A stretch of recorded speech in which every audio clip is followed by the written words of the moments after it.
Hey! Welcome to episode 16, part 1, or the finale, part 1, of the Cromwell Chronicles, a Monster Hearts 2 actual play podcast by Midnight Ceremonies Media. I'm Casey Fleming, and I play Ren Aurora on the show. I'm also the producer and one of the editors for the project. Just a couple of things before we get started. To access the transcripts and the content warnings for this episode, and to learn more about our show, please visit midnightceremoniesmedia.com. You can also follow us at Midnight C Media on Twitter and Instagram for updates and more information. If you're tweeting or posting about our content, please use hashtag the Cromwell Chronicles or hashtag TCC Spoilers. Thank you so much for listening, and I hope you enjoy this episode of the Cromwell Chronicles.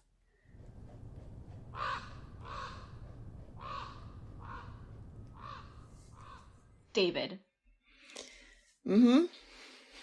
You are sitting on the docks.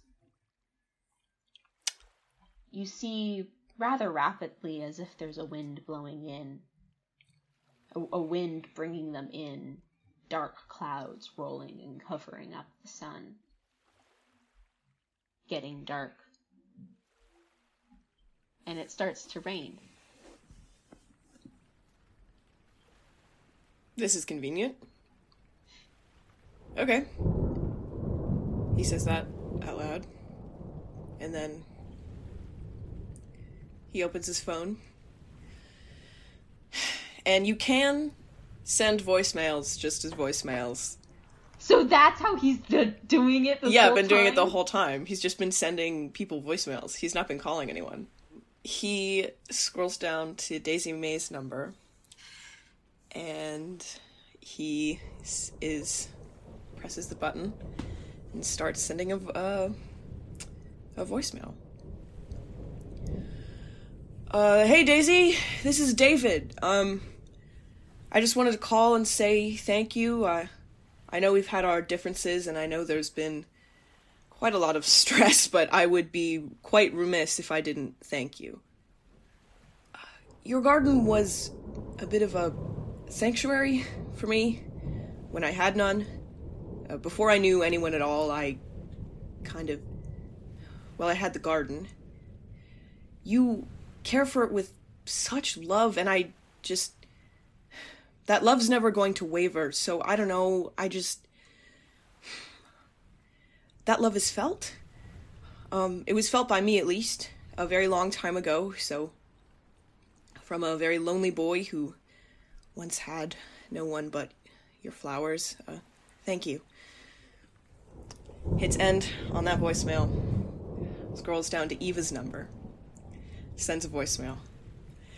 Hey, Eva, it's David. Just a quick message because I'm not gonna lie, I'm fucking terrified of you. But I suppose I just wanted to thank you for some stuff. I know. I don't know why I'm doing this either. But it sort of just felt like the right thing to do. So, here goes. Thanks for not killing me when you had the chance. Yeah, great job, David. Really solid. Just nice work. Thank you for being such a good friend to Ren. Thank you for caring for her. Thank you. End. Then he takes a deep breath, scrolls down to Alex's number, hits voicemail. Oh, Alex. I'm sorry if this medium of communication has some less than savory memories attached to it. I suppose I'm calling just to say hello and to apologize. I was a real dick, okay? And I know it, okay? I fucking know it. And I was the worst to you. And I'm sorry. I have quite a lot of issues, and that's not an excuse, so I'm sorry. I hope that you know you don't deserve to be treated poorly. At all. You're not a monster, Alex. You're a fucking force to be reckoned with, and you're worth everything, so like... Never mind. I hope I can be forgiven for not seeing that right away. So, Yeah, sorry about the whole voicemail thing. I'm not great with face-to-face, but, well, I needed to hear, you to hear me say it, yeah. And then he scrolls to Ximena's number, and he presses record. Ximena! Oh my god. It is David. It is Orpheus. All of the above. Anyways, I just wanted to call to say some stuff. I really wanted to, properly thank you for what you said to me in the library. I'm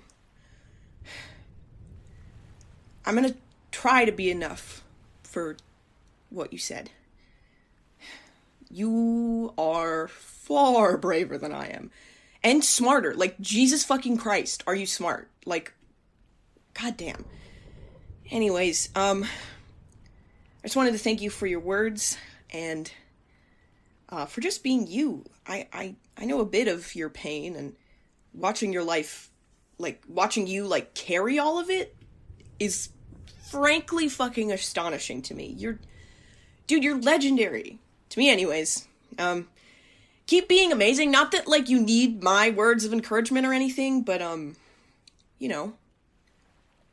stay strong. And then he takes a pause. Then he scrolls to Rose's number. And he takes a big, deep breath.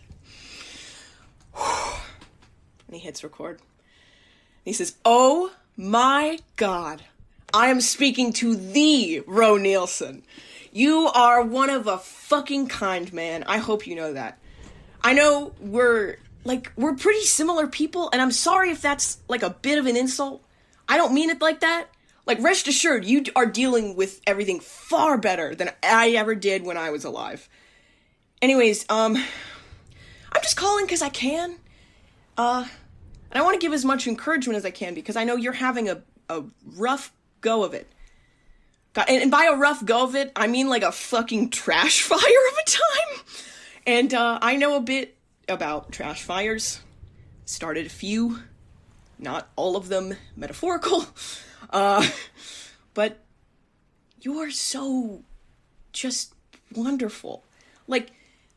Anywhere you go, people will love you. How could they not? You're kind and knowing and smart and funny and witty, and it just...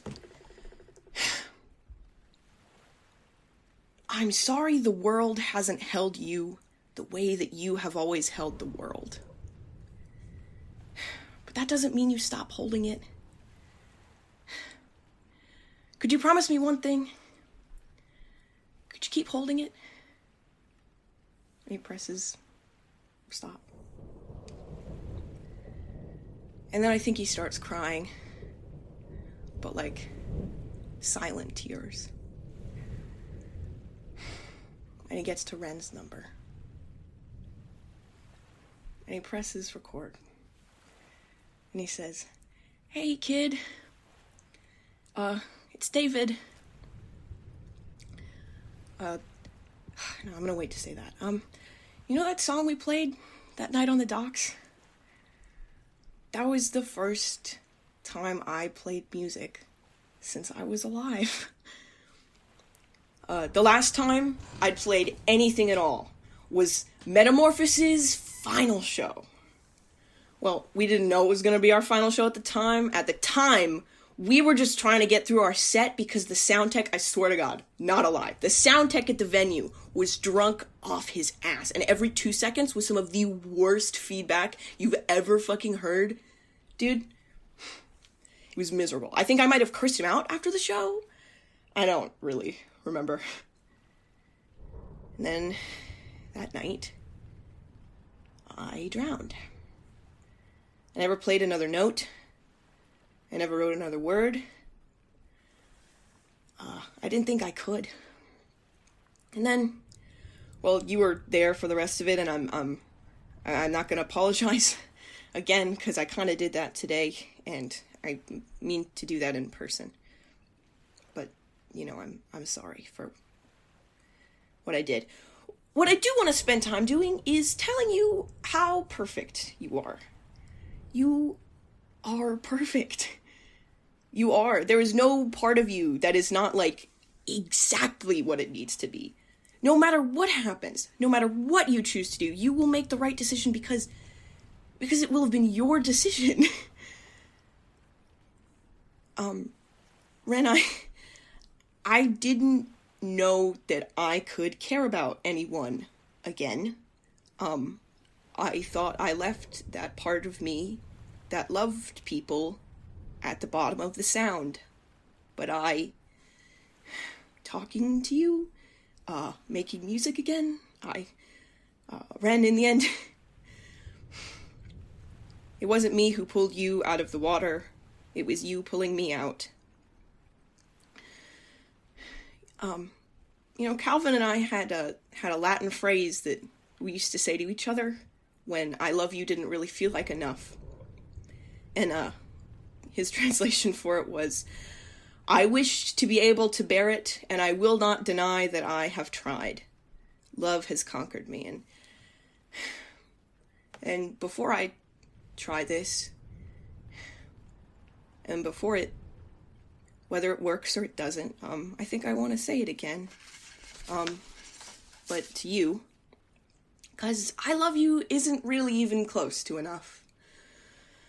So, Ren, Chloe, kid,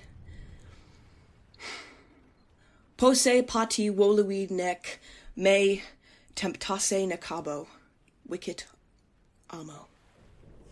And then he stops the recording. And then he leaves his phone on the docks. And then he pushes himself off the dock and slips into the water.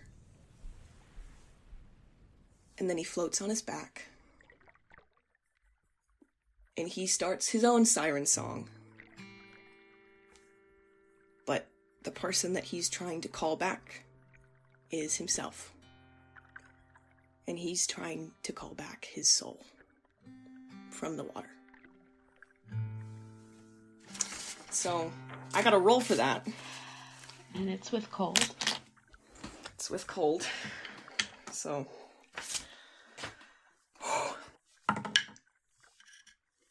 That's a 6. No. Oh, wait, nay, I say, because don't I have that the condition real, which gives me +1 to everything I roll with cold with. So it's a 7. Fuck, okay. Or was that only for... It was if you were using the condition real to try to stay real. Which is what I'm trying to do. Okay. Sure. It's okay if it's not. No, I'm leaving it to the dice, but I rolled 2 2s. So it's a 7 if I get to use that real +1 from Ren. As you sing, you're trying to stay afloat, but your body starts to slip and sink into the sound.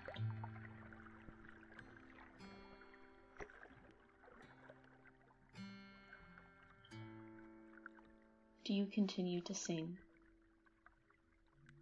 and let the water fill your lungs and take harm? Yes. I think he starts singing probably the first song that he ever wrote for Metamorphosis. And and if it takes longer, he just keeps singing and singing and singing. Every song that he can remember, every lyric he ever thought of, singing on vowels tunes that he never finished writing. He sings the Doc song. He sings songs that he had workshopped in his head for the first Palace of the Dead band practice. He sings songs that he just listened to on the radio. He sings everything that he's ever remembered and everything that he ever will remember. David, Orpheus, your body sinks into the water. and your lungs fill with the salt water. It stings, but you keep singing, you keep pressing forward, and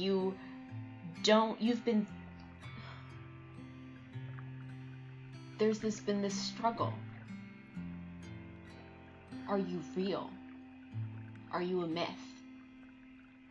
Are you David? Are you Orpheus?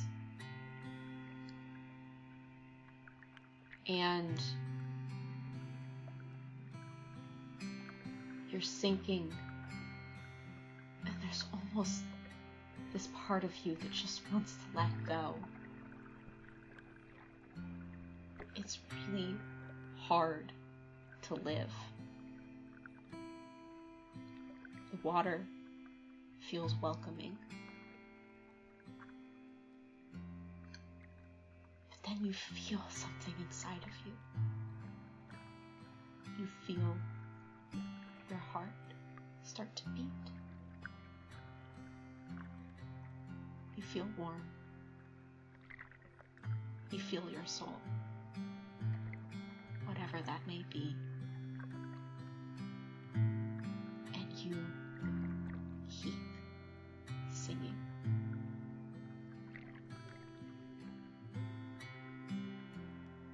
I think your body washes up ashore. And you cough seawater out of your lungs. You breathe. And you're soaking wet. It's still pouring rain. You nearly just drowned again. But you know you don't need someone to tell you if you're real or if you're a story. You don't need any condition. You get to decide who you are yourself. And as you stand on that shore, or as you pull yourself to stand on that shore, who are you?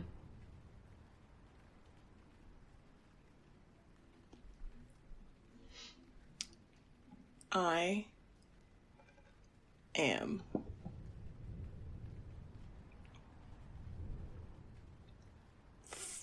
David fucking Orpheus Smith.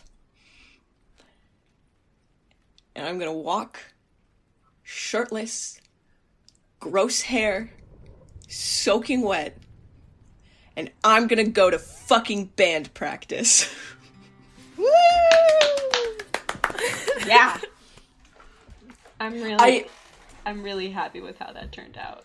I am beyond ecstatic with that. Anyway, we got much more shit to deal with. So, it is pouring rain. Oh, God. There are two people standing, frozen in awe, and one frozen in fear. Ximena, the rain pours down on you while you sing your song. How do you feel? What do you do? He is so certain that this is going to work out. He's going to be able to sing, and he's not going to have to tell Ro absolutely everything that he's done wrong or that he's done to him. He's not going to have to tell him the truth at all, because what's going to happen is he's going to sing, and the band practice is going to go great, and it's going to go fine, and he's not going to have to open up to the person that he's very terrified about opening up to. Everything's going to go fine, because the one thing that he knows he can do is his magic. And this book is powerful. And him and this book together are powerful. So he's going to keep singing. Ro, I think you know where the house is. You've dropped Ximena off here before. You've got Ray and Alex and all this equipment in the back. And as you're driving, it starts to rain. It starts to pour. Oh fuck. Ro hits the brakes. Like the drums are all like wrapped up so that they and like tied down, but there's nothing over the top of the truck. So like they're wrapped up in blankets and stuff, but like that might not be enough. So Ro like hits the brakes and is like, "Okay, get out," and like grabs a tarp from underneath like a seat in the back and is like, "Okay, we got to tie this down. Shit, it wasn't supposed to rain today." And like goes down. Yeah, and what the starts fuck? tying It was down a tarp sunny. over the back. Yeah. Yeah, I know. God, I fucking hate it here. I hate the Pacific Northwest. It's definitely not the same in Russia. It's just cold there. Yeah, I mean, the weather's pretty unpredictable in Minnesota, but like, usually you know if it's gonna rain. But so they get the tarp over it, and then like hop back in the truck. Drums are good. Drums are safe. Okay. Ray's like, I think we should be fine. It's not too far, right? Yeah, I don't think so. I know where Ximena's house is. My guitar's in the back, so yeah. I think as you start driving again, and it isn't too long where you slow and come to a stop because there are people standing in the middle of the street. And I think... Do I recognize them immediately? Mm-hmm. Can we hear the song over the super loud music playing in the car? If you're playing loud music, you cannot hear the song. You would just see the people standing there. Unless you stop the car and run down your window. What the fuck is... You guys see that, right? Is Ximena singing? Why are they... Ro starts to like roll down. No. I plug my ears. Okay. I think, what's up? Ro, you hear the music now that spills into the car. You don't even have to turn down your music. You just hear it.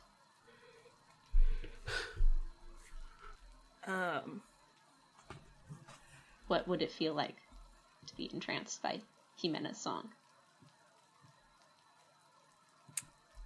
I think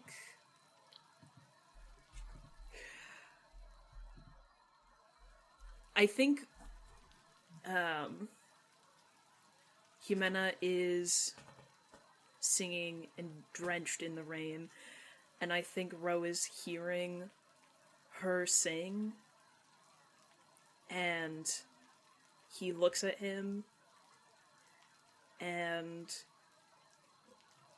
it's like there's like a cloud over his mind, but there's like one ray peeking through, and it's that Ximena is beautiful.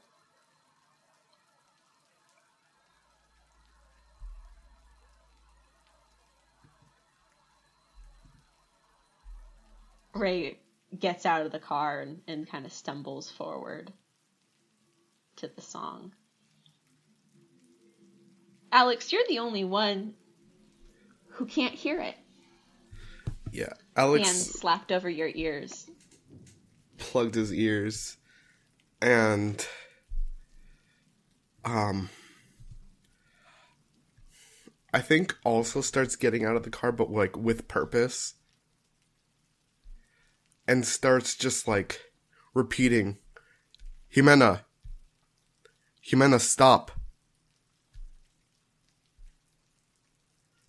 Ximena, stop this. Don't do this. What are you doing? I think as the car pulls to a stop and she sees Ro and Alex in the front, she does not stop singing. And then as Ray gets out of the car, as Ro rolls down the window, she's like, this is like amping her up because he's hearing they're all hearing and they're paying attention and it's working. The spell is working. And then Alex comes out of the car and he's the only one unaffected. And he's the only one talking besides him. How does Alex look right now? Other than the words he's saying. Alex... There's definitely some fear on his face, but mostly he's just worried.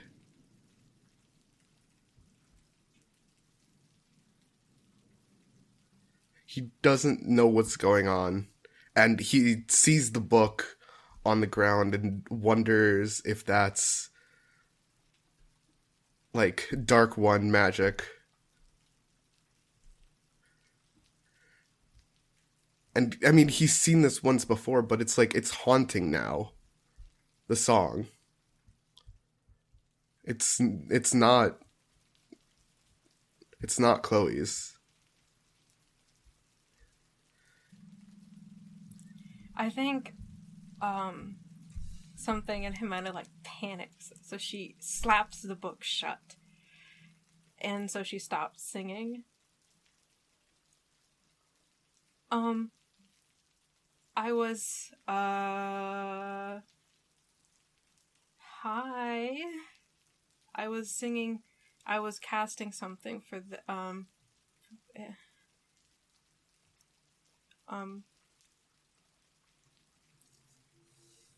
Everyone now, you can't move. You can speak again. The spell has been broken, but that doesn't mean how it made you felt is gone. That was really good. Ximena, what are you doing? So That was amazing. She looks at Ren. I was practicing for band practice. Your voice doesn't sound like that. It was really pretty, but I'm sure your actual voice is too. Yeah. Yeah, it was really good, but I think it might be too much. You said that book is dangerous. Are you okay? Yeah, is it...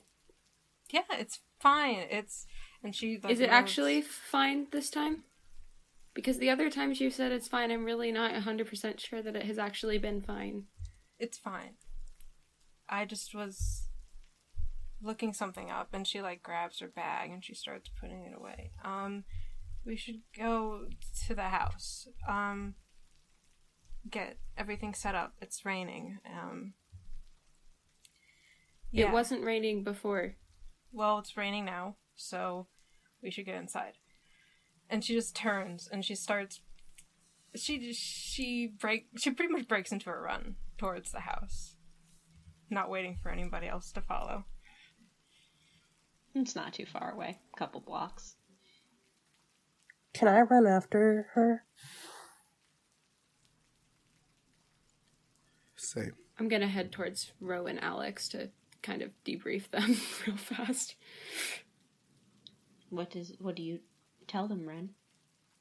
So, I'm not 100% sure what just happened, but, like, Ximena was walking up with Eva, and then all of a sudden she started singing, but it's not, like, I don't know how to explain it, but that's not what that spell does. It was, like, she was borrowing it, and she was talking about, like, how the Dark One is a thing, or, like, there's something in the book that's, like, woo-hoo-hoo, like, you can do this, but it's dangerous, and so I was like, oh my gosh, what if she, like, borrowed the spell from them, and now now he's in danger, or I don't really know what just happened, but I don't think it was good. What, isn't that a thing that you do? No, but I don't, it's from the ocean. That wasn't from Ximena. That was from something else. I'm really confused. Questions, comments, concerns, what you got? I don't know, I don't know which things are... Is Daisy May here and listening to this conversation? Or did Daisy May Daisy May, I think, is gonna stand there, probably, like, try to, like, say hi to Ro, but notice that Ren is, like, kind of rushed over to do this very intense conversation. So I think Daisy May is just gonna, like, walk in the direction that Ximena and Eva went. I'm just saying, I think we have good reason to be worried. Maybe. Yeah. What? I don't think Jimena's okay. Ro, are you okay? I'm a little Hello? dazed. Yeah. This song was really beautiful. What? Am I missing something? It could have that appearance or that effect, because that is... Okay, so there is a spell. It is like a siren song situation, and you sing it, and then all of a sudden everyone around you is, like, captivated by you and entranced, which is what you saw happen when you drove up, I'm sure. And then, normally, if you cast that spell, it's, like, from the out... Like, I can do it, David can do it. It's like an ocean-y siren situation, and I do not think Ximena can do that without borrowing it from someone. And that book that Ximena has is, like... There's, like, something scary in it, I guess. I don't know, Ximena seemed to think it was dangerous, and I think Ximena used the dangerous thing to cast that spell. You know? Okay.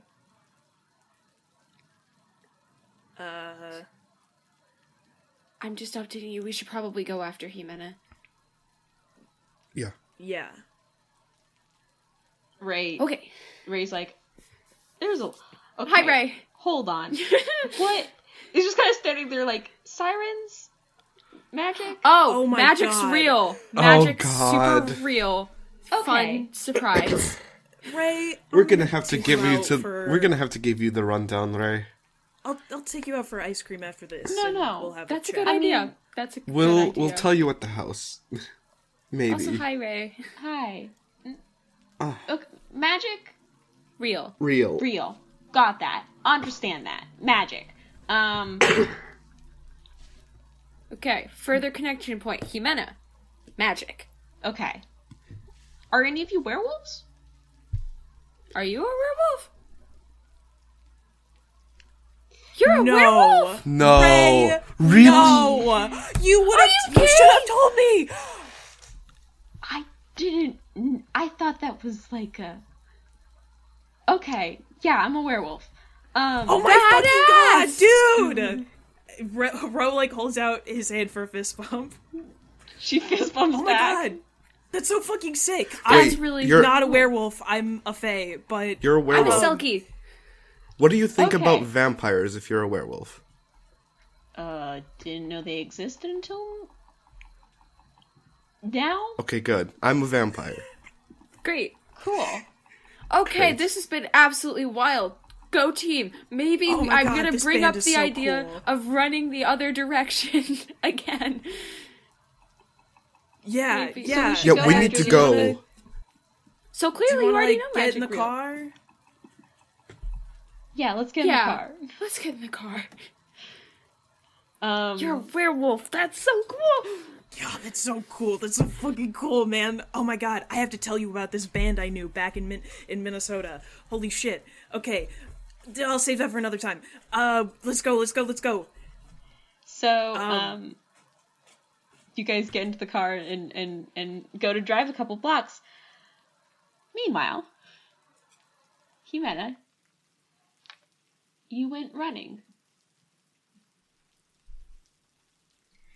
Ximena runs up to the door to her grandmother's house, and she like gets it open, flings the door open, and is just walking in, and she's just like fuck,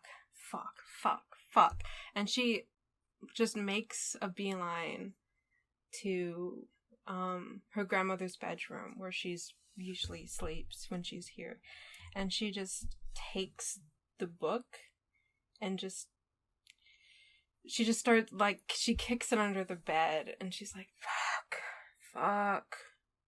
I shouldn't have, Eva, you followed.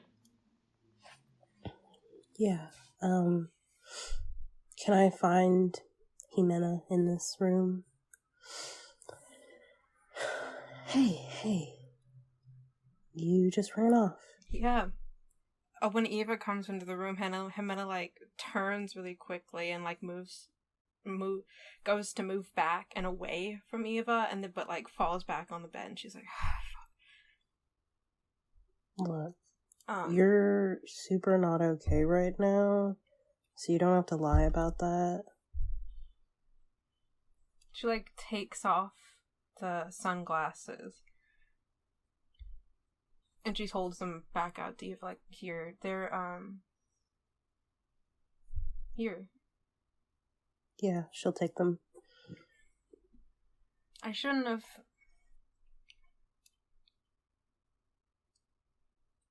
I knew that if... Like, I know that... It's not that this book is evil. It's never been evil. It's just a book of things that you can do if you have the ability, and I just... There is something that can see in it, but it's not evil. I just... It's me. You. Dude, I know we just met. I don't want to unload all this on you, because it's really... You don't deserve to do that, but I've done crazy fucking shit. I've used, like, fucking used makeup wipes and stuff in order to look in people's eyes and take the most deepest little parts of themselves and give it to other people for, like, fucking chips from a vending machine, or the ability to sneak into the theater after school hours for stupid shit. And I knew that if I used my magic for real stuff, for real things, and I tried to use it for myself, that it would always end poorly.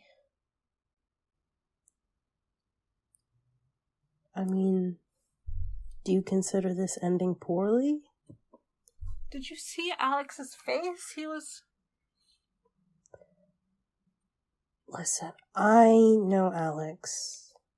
No offense, better than you do. He was worried about you, 'cause he cares about you. He totally stopped me from ripping your head off. He cares about you a lot.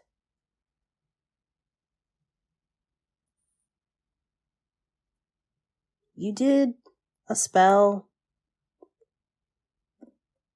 Daisy May killed someone. I've done, things people would consider not good things. I think a lot of us have done things people would consider not good things, but I meant what I said earlier. You totally did not even have to lie to Ro about being able to sing at the beginning of all this, because you're totally super likable. I don't like anyone, and I like the thought of being your friend.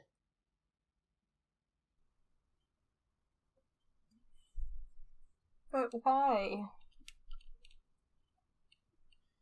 I don't know, you're, like, really cool and funny, and you have good fashion sense, and you agree with me, and you're gutsy.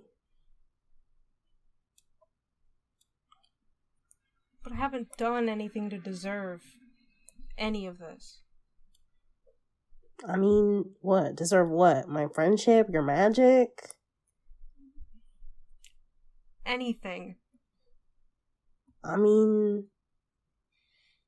who cares, Like, I was born pretty. Like, what did I do to deserve that? I'm just hot. And, I take advantage of it. You were born likable and, like, cool or whatever. You get to have friends out of that.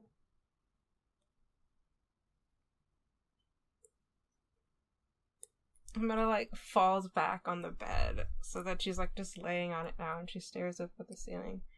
You're a mystery, Eva Petrov. You are terrifying, and then you say stuff like that.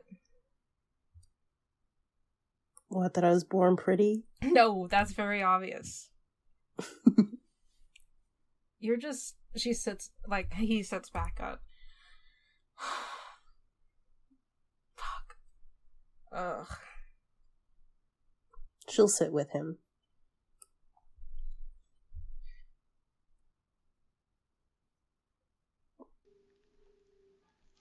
This is so... You're so... I don't know. This is so weird. Yeah. Yeah, it's really weird. I mean, you're like, what? I don't deserve any of this. But it's like, the book's not evil, it's me. Which, like, dude, that's me, I think that's part of one of the reasons I was so mad at Ro and David. They act like being a vampire was the bad part. It's like, my family is all vampires. You knew that. You knew that. You knew that before anyone. And being a vampire isn't bad. My parents are really nice, and Alex really nice. But it's me,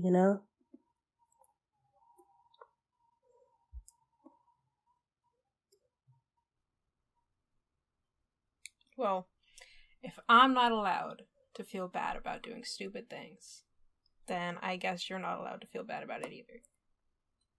I mean, I don't feel bad about it. I think that's what makes me bad. I don't know. Well, then you're not allowed to feel bad about not feeling bad about it. Yeah. Okay. Okay. Okay. I think it takes a bit to find parking and to start to unload all the stuff to bring inside, but unless you're rushing in there. When you come into the house, do you try to find Ximena and Eva? Oh, Daisy! What did Daisy? Daisy went to follow Eva and Ximena. So they were like running away. Mm-hmm. Daisy was just walking. So I feel like you said it was like a few blocks away was the house. Yeah. So I'm pretty sure Daisy got there and is just standing outside of a block of houses going, I don't know where they went. Daisy's currently lost. You see Rose's truck pull up and they start to unload and you're like, oh, okay, it's that house. I think when they start getting out, she'll go, oh, that house, go up, and then still, like, ring the doorbell. You guys She's not just gonna walk in. You're sitting on the bed and you hear the doorbell ring. Do you want me to get the doorbell? Yeah. Yeah. Okay. Do you want me to tell them anything? I can tell them to fuck off and leave you alone.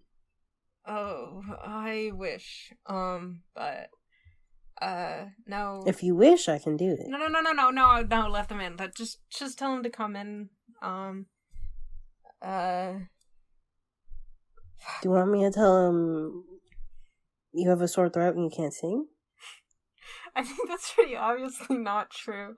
But what if the magic messed up your throat? They don't know anything. No, I think I need to stop doing really stupid stuff in order to get away with having a conversation with somebody.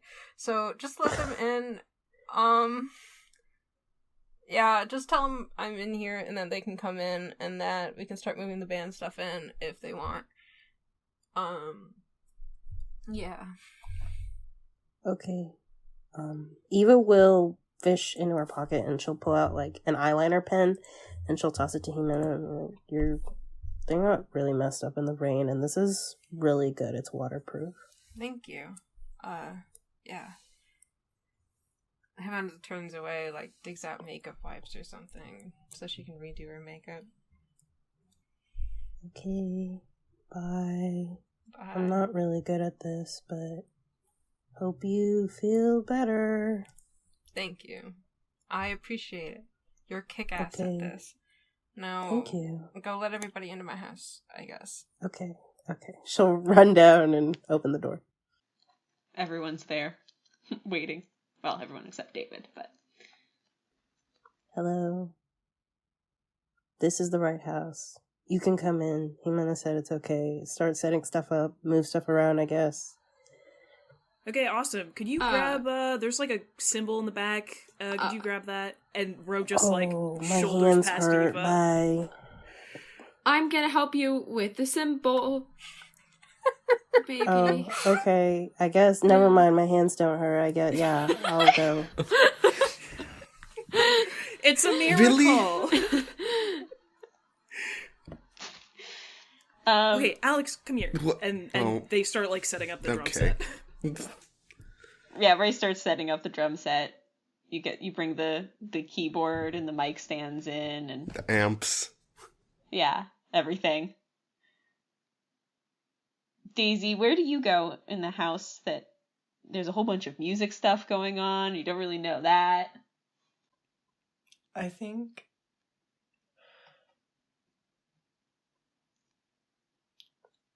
if Eva's outside currently, Even Ren Daisy's went to the back of the truck. yeah, so I think Daisy's gonna start wandering around looking for Ximena. You peek into back rooms, and eventually you see Ximena sitting on the bed, redoing his makeup. Daisy's gonna knock on the door a little. Oh, hey. Hi. Hey,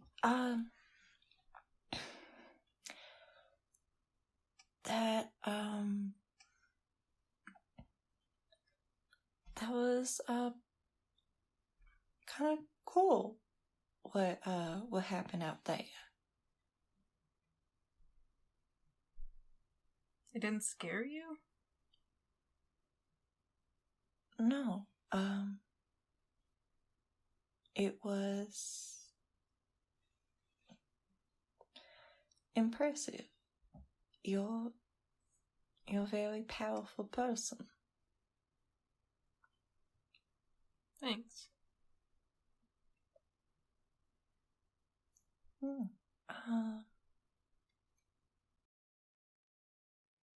I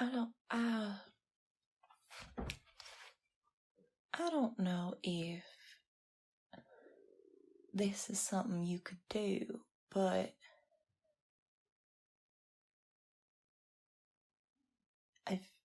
if you wanted to, I would appreciate your help in solving my problem. The dead body problem? Yes. Yeah, that's the problem. In what way do you want the dead body problem solved?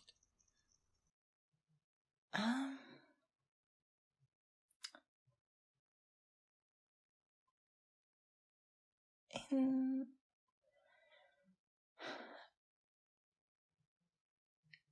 the way that it goes away, so there's no longer a threat to me and my garden.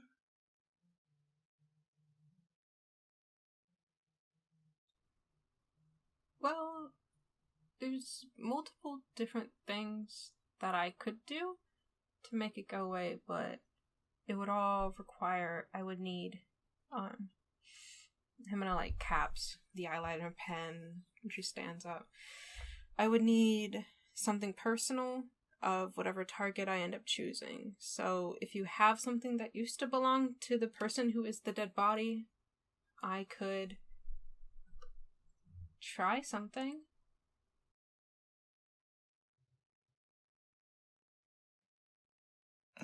Unfortunately, I don't know who they were. You also know that book still is underneath your bed.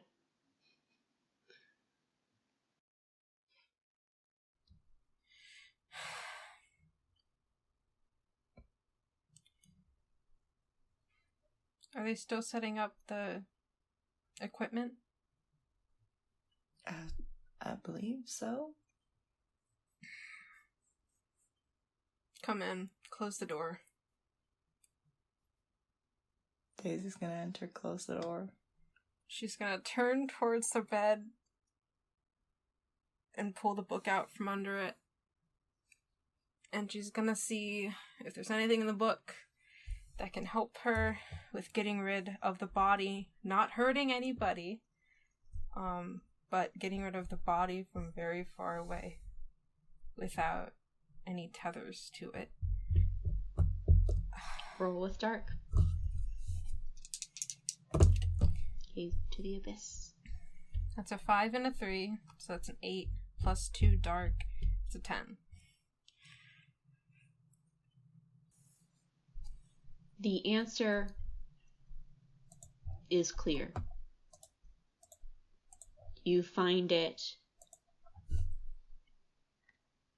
not in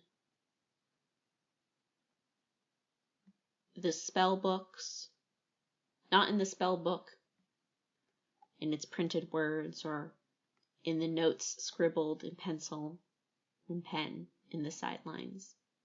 You find it with your phone buzzing, with an email from Alan Woods assuring the student body that everything will be taken care of.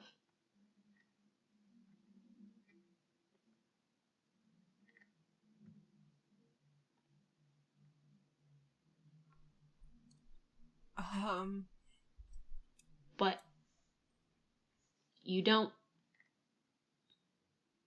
still hear a whisper. You're distracted by your flipping pages, by that buzz of your phone. But when you look up at Daisy, you still hear a whisper in your ear, Ximena, that says, "Come find me. Let's talk."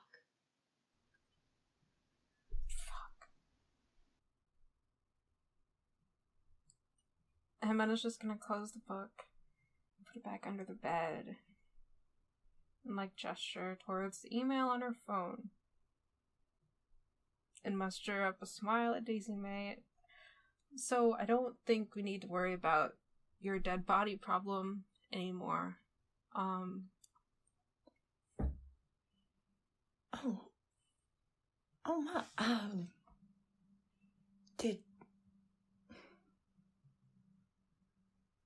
Did you? No, I didn't do that. Our principal's just really good at his job, I guess. So, yeah, it should be fine. Looking at it logically, we probably didn't need magic to solve it anyways, because it'd be kind of difficult to trace a very old dead body in the woods to one of the students at Cromwell. So chances are you're not going to be arrested or anything, so we can always just check at school tomorrow and see what's going on and how it was resolved later. It's not something we need to do now. So.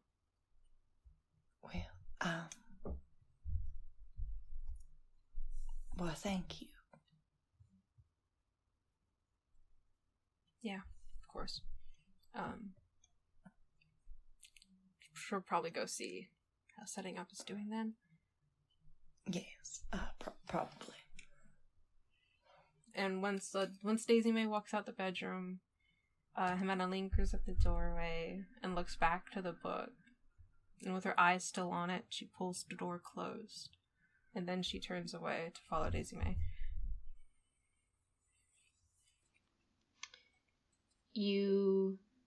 I think you've got all the equipment set up.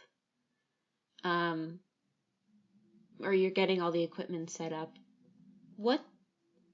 Did Ren want to say anything to Eva? Did Eva want to say anything to Ren as they brought in the last of the equipment from the truck?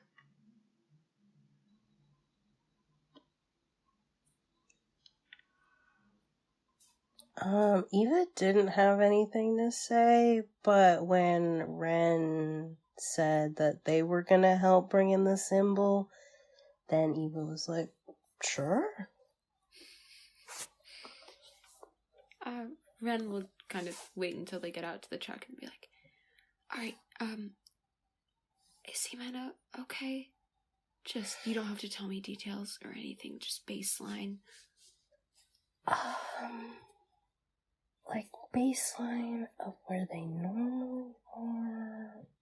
I don't know that I would consider him okay, but he is doing better.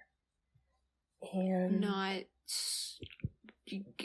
no demon has been awakened from the book, right? Well, I meant that he was crying and we kind of had a talk and I like sort of made him laugh or whatever. Hey, okay. But also no demons were summoned. Okay, win-win. Sounds good. Good job. Thank you. Is your hand really hurt? Did you want me to carry this symbol? It doesn't sound like your hand was hurt, but I'm still asking. No, I just didn't want to do it. Okay, that's fine. I'll hold it. No, I can hold it. Well, we can both hold it. Okay, we'll both take in this very heavy symbol. It's so heavy. It's very heavy, and I Such don't know a why heavy Ro symbol. made us do this. Why it would was very Ro not ever? nice of them. So terrible. Yeah. They hate us. Vendetta against us specifically. Yeah. When you did pull out your phone because there was a buzz of a email, Ximena, you did notice that you had a voicemail from Orpheus. I think as she's walking back towards the living room, she would like pull her phone back out, tap open the voicemail, and like put it to her ear and listen to it, see who it is. And you would hear the words that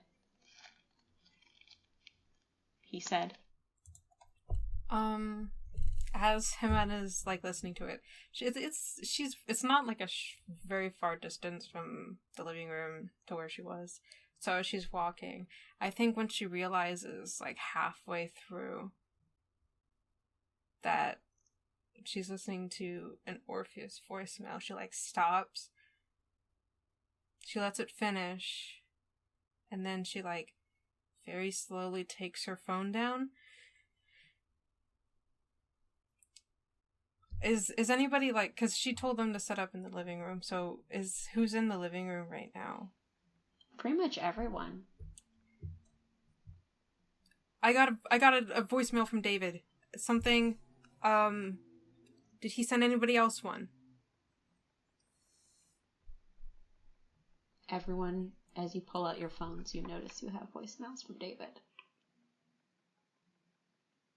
Or the caller ID, I think, still says Orpheus, unless people who had it actively changed it. Ray is standing there like, who's David? One of our friends. The guitarist. Yeah, guitarist. He's supposed to be here. Yeah. I'll listen. Yeah, I'll also listen. Yeah. What? I mean, he said he was on his way, right? Like he was coming after he went. Yeah, that's what he said. Hold on, let me. I'm gonna listen to mine. Yeah, Eva will listen to hers too.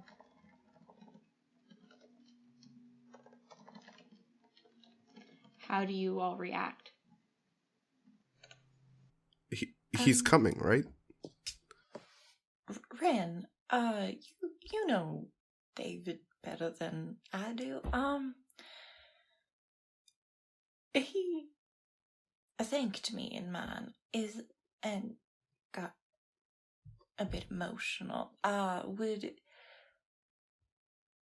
Is he uncomfortable with emotions?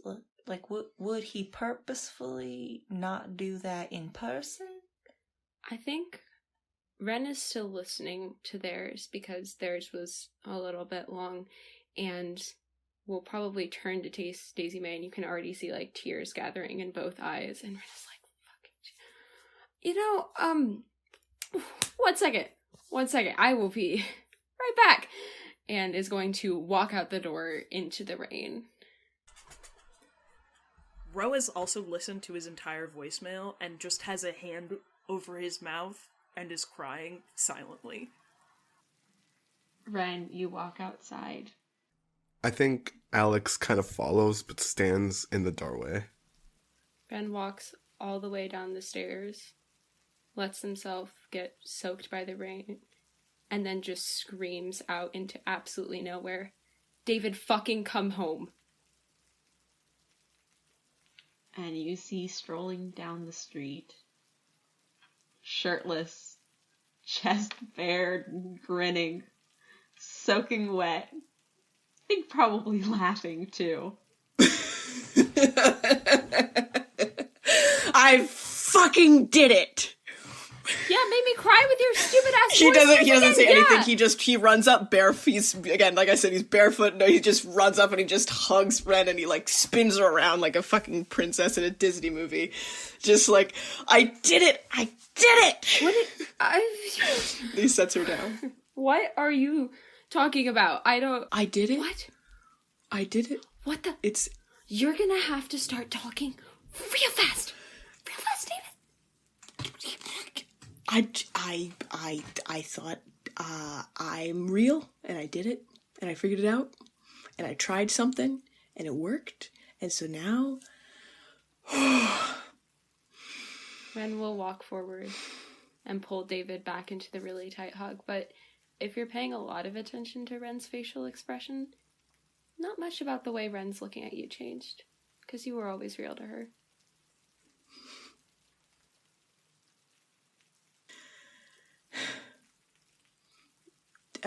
David is just very, David's just awake, is what David is.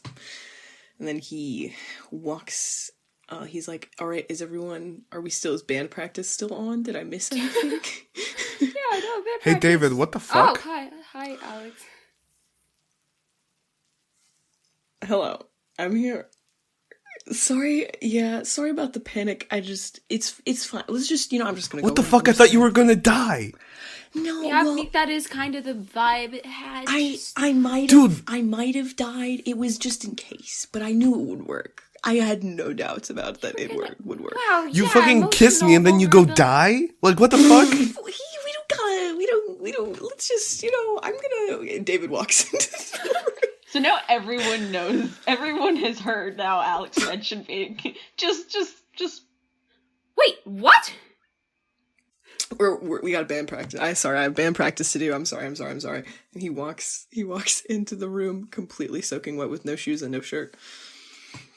Ro is still like, oh god, his eyeliner is fucked up again, and it's, and he just like turns and looks at David, and just like walks up, punches him in the arm, and then hugs him so fucking tight and whispers, I fucking promise, dude, do not do that again. If you do that again, I will Don't fucking fucking kill do you. that again. While hugging is just like, yeah, well, I thought it would work. It was more of a just in case thing. But yeah. Then shut. Ray's like, well, we've got the whole band here. You're so right. So right. Ray, David, Ray. Sup? I play guitar and write songs and sing sometimes. Cool, play drums. I'm a werewolf.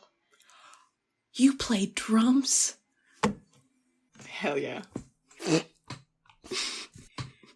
Ximena grabs a blanket off, like, a couch or something, and she's like, I'm really glad that you're still here, and she, like, fucking tosses it over. She has to jump to toss it over his head, but she tosses it over his head, and she, like, pulls it down on him. You don't walk into somebody's house soaking wet. Try off. He starts drying himself off. Did you lose my goddamn jacket? David, those were the last spares I have. I had 3 spare shirts in my bag, and in the span of 1 week, they are all gone. Oh. No, Dude, no. I have some clothes. Yeah, I can lend you my jacket. Here, don't lose this. It's high quality leather. Ooh. David puts on the jacket. Okay. David puts on the jacket, he dries his hair off, he tries to dry himself off as much as he can, and he does one of those obnoxious, like, you know when, like, guys, like, put their, like, if they have long hair, they, like, put it down and they dry, and then he goes like that. And he, like, flips it back up, and he looks all, and he's like, alright, let's play some fucking music. And unless there's anything else people want to say to each other right now, you play some fucking music. Alex is on keys. David is on guitar. Ro is on bass. There's, I think, 3 mics Drew was able to get you. Bless him. Who steps up to those mics? If you'll let me, I will step up to the mic. David, Ren. Where does Ximena go? Ximena's gonna step up to one of the mics. Ren will turn to look at Ximena and give kind of the I got you nod. David just goes rock hands up to Ximena. She returns it. And you play. Now, if you want something magic to happen, it could. But I don't think you need magic when you've got a fucking good group. And you click almost instantly. You're able to improvise off each other, mess around. Ro, this is your band, as you've told many people. Do you try to guide the practice in a certain direction, or do you let people play and feel and express those emotions through the music?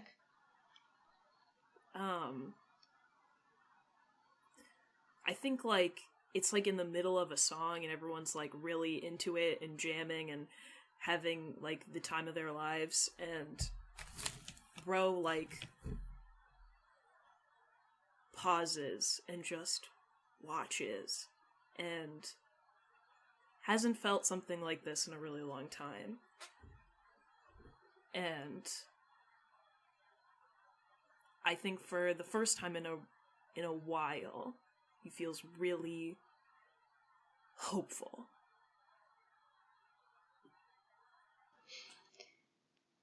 I think you catch Ximena's eye. Still somewhat goopy and dripping if you look close. It doesn't look right. There are a couple things that I would like to remind people of being true. Ximena promised to Fia that she wouldn't hurt Ro, and also promised to Ivy that she wouldn't hurt Ro. Ximena promised to Ro not to hurt anyone No. But Ximena has broken promises to Ro before.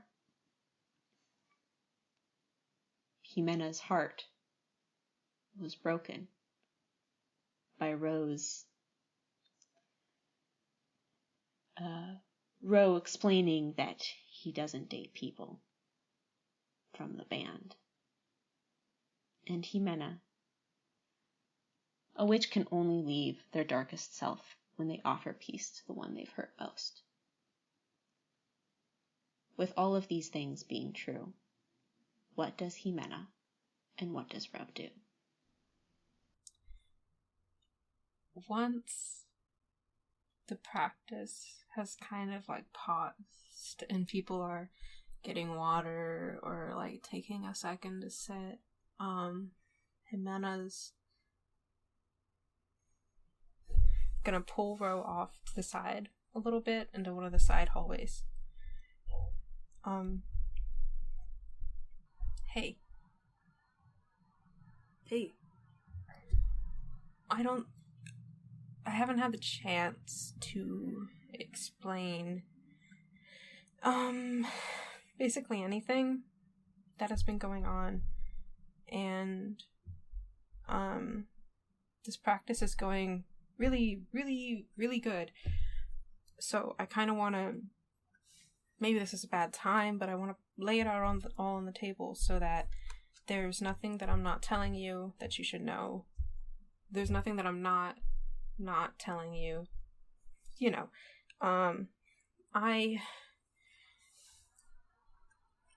am... Wait, I mean, I want to apologize. I freaked out today at lunch, and I was feeling a lot of stuff, and I shouldn't have taken that out on you.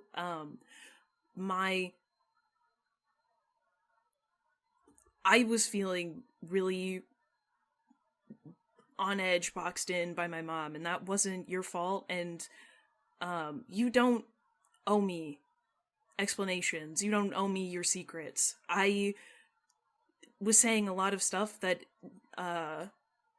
because I was trying to get control of something, and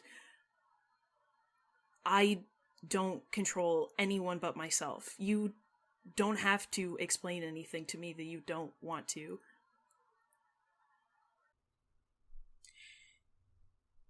I cast a spell on you because somebody paid me to, and that somebody was Josh. And then I cast a spell, and it wasn't anything hurtful. I just looked into you, and I saw, but I didn't see anything bad to you. I just saw you, and I gave him back the money he gave me, and I told him to fuck off. And when I cast that spell on you, your mom, I guess your mom sensed it or something, and she pulled me into Fairy, which is what I'm guessing that naturey place was. And then that happened right after school, right after everything happened, that one lunch period in the garden with David and with Alex. And I kind of panicked and I ran home, and that's why I didn't meet you after school. And then after that, I went to this witchy shop place that I found on Google to ask about what had happened. And I met your sister in the back of it. It didn't really help a lot, if I'm honest, but she's kind of like that. Yeah.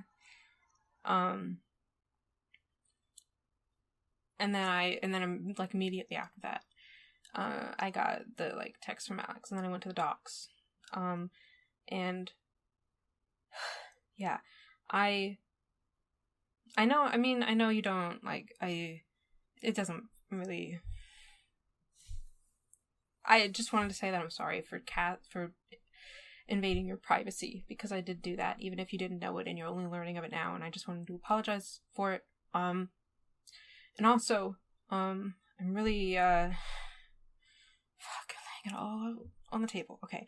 I really think you're cool, and I'm really glad I joined this band, but I did join this band because I want to be,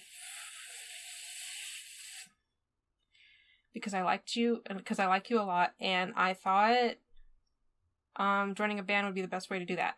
And it wasn't because I don't really know how to sing, but, like, I'm singing, which is great, which is weird.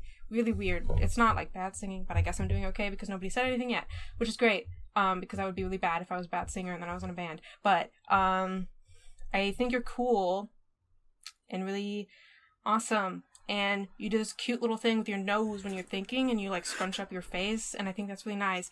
But so... Ximena. Yeah? And Ro, like, puts his hands on, like, either side of her face. I asked you to join the band because I thought you were cool, and I wanted to be friends with you. That's what I've been doing with, like, all the people at the school that I've wanted to hang out with. Yeah! I saw you walking home, and I offered you a ride because I wanted to talk to you. You are really cool and awesome, and I would have been friends with you whether you had joined my band or not. Oh. Cool. Would either of you like to roll in this moment? Can I? I'm gonna... Can I roll the turn? Do it! Yes! That's why I asked! Okay. What? That's 2 6s. Plus 1 hot, so that's 13. Ro. Well, so what is that? Fuck. I'm forgetting everything. So, so you gain a string on Ro. And, Ro, what would you like to happen? You can give a promise. You can promise something, give yourself to them, or get embarrassed and act awkward. Ximena, Okay. you grasped Ximena's face in your hands, and Ximena feels warm and soft and with smooth skin and bright blushing cheeks. Okay.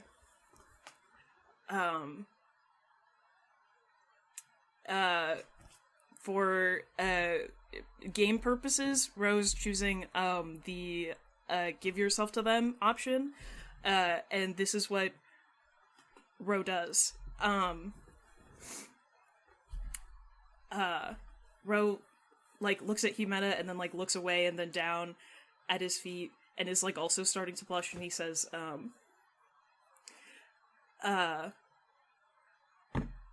when you were singing out in the rain, I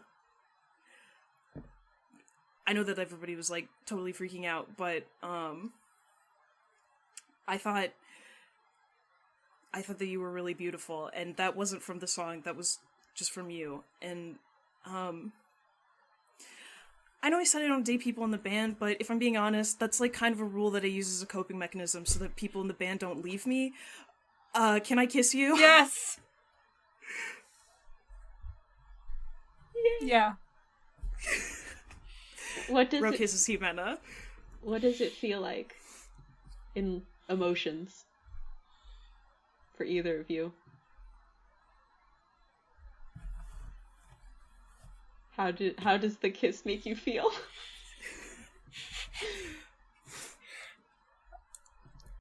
Ximena, this was not what Ximena expected. So this is like a dream. It's like she kisses him and then she's like, holy shit. And she just loses herself in it, I think.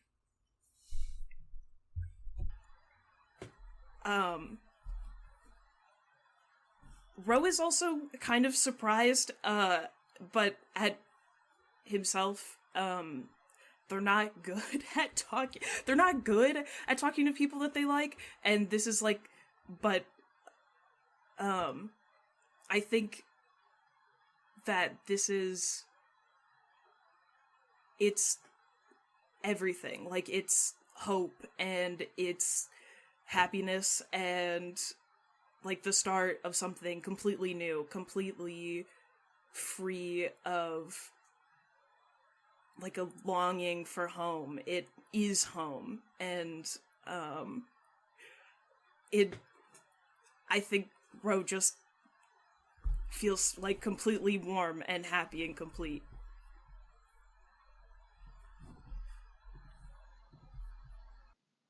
Did anyone do anything when Ximena pulled Ro away? Ren looked and looked away and just walked away. I think Daisy May definitely did the same thing. I am now gonna say we've reached our end. Our montage of the final weeks of the fall semester. And I know that there are little things, small scenes that each and every one of you want to have. And I think I'd like to start first with Ro. And I think all of these will intertwine, but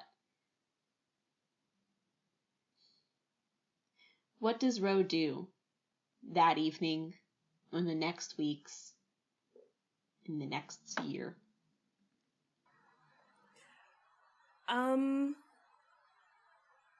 Well, there's a couple of things.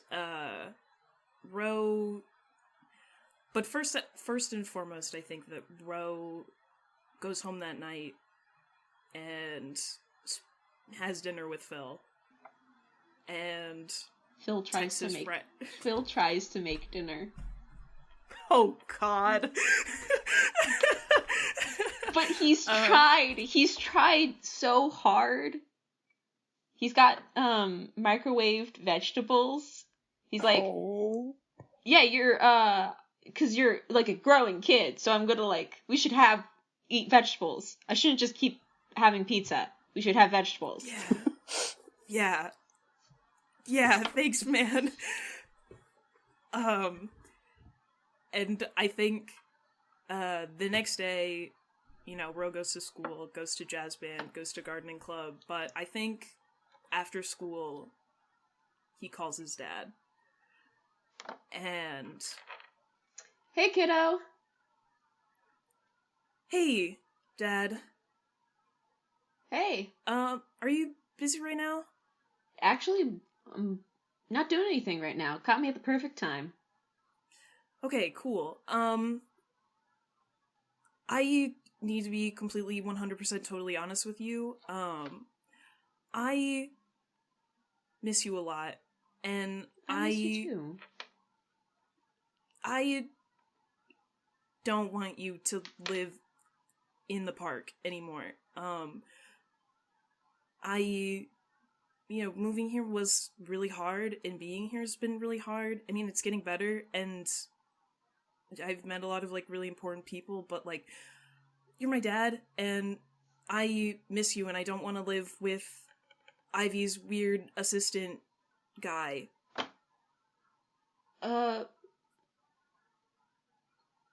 Yeah. Assistant? I thought you were living with your sister. No. Ivy lives in the back of a store in the woods, and I've been staying with Phil, her assistant, who is in love with her, and she doesn't care about him. Oh, I thought Phil was, your sister's boyfriend. Oh, I also thought that. No. Okay, I think I should have come and visited you sooner, shouldn't I? Yeah. Okay. You know what, kiddo? Maybe I'll talk to the... God. Okay, you know what? Let's get something figured out. And I think Ro also, like, makes the offer to, like, fairy portal his dad to work every day. Because, Your dad's like, that's... you can do that? I figured it out recently. It's pretty cool. And so, like, that's, I think, a really big thing is that he likes Phil, and he would like to keep Phil around, like, in his life, but, not as his, replacement parental figure at the / roommate. He wants to live with his dad. And I think your dad is able to actually find apartment in a place to rent. Does Ro go and talk to Ivy? Yeah. Ro puts it off. He keeps putting it off. Actually, I have an idea first, before you go and talk to Ivy. If Ro keeps putting it off... Mm-hmm. One day at lunch, someone finds you. Specifically, blonde-haired, smirking. Well, he's not smirking today. You see Josh walk up to you at lunch, and he just goes, hey, bro, could I talk to you for a bit? Yes, but you have exactly 5 minutes of my time to convince me that you're worth listening to before I punch you again. That seems fair, right? That's totally fair. Yeah. Okay. And I think you step out into the courtyard. And he just goes, listen, I know you think that I'm an asshole. And a lot of people think I'm an asshole. I know that you hate me. I could see that look in your eyes. And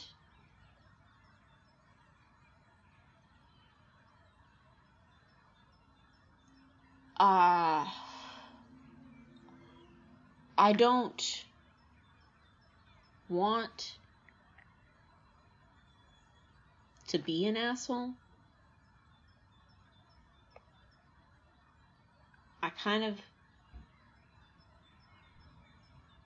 Sometimes I'm only an asshole because everyone else thinks that I am. You gotta live up to the expectation. I don't know. I think I want to be trying to start, like, having an extracurricular. So, I was gonna start a sketch comedy club.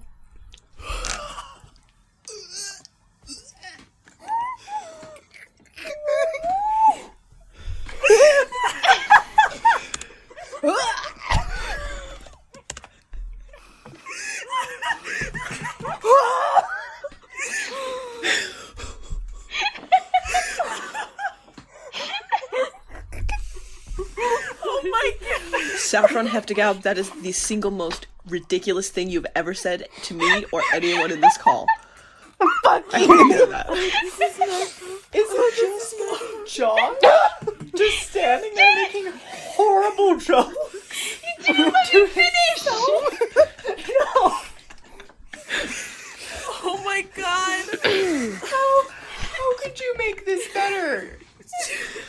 In what way would letting you finish the statement make it better? Nothing could have prepared me. Nothing. I so thought he was gonna go, can I join the band? How do I go about joining his own band? Doing band? Except he's already in the band. I didn't think that was gonna be Sketch? Listen to that again, folks. Sketch comedy. the bully of the school is starting a sketch comedy club.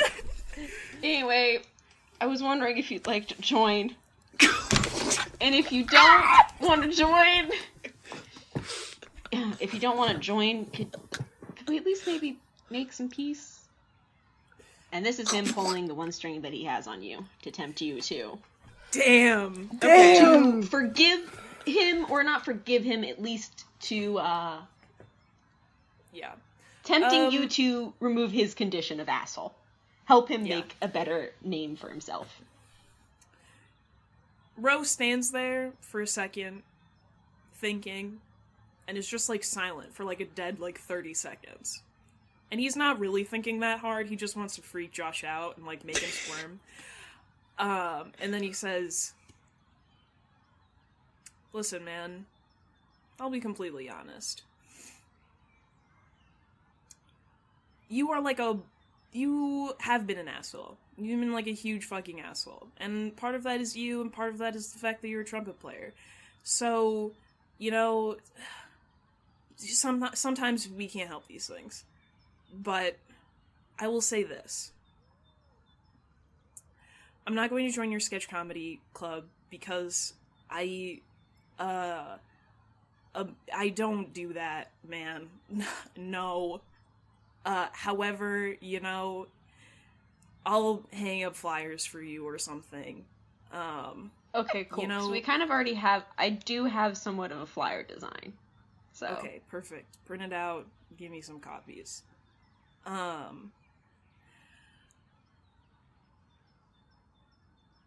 You don't have to be an asshole if that's not what you want. And you don't have to be anything that people tell you to do or people expect you to do. I know that you, paid my friend, girlfriend, significant other. We're not super sure on labels yet. Sorry, what?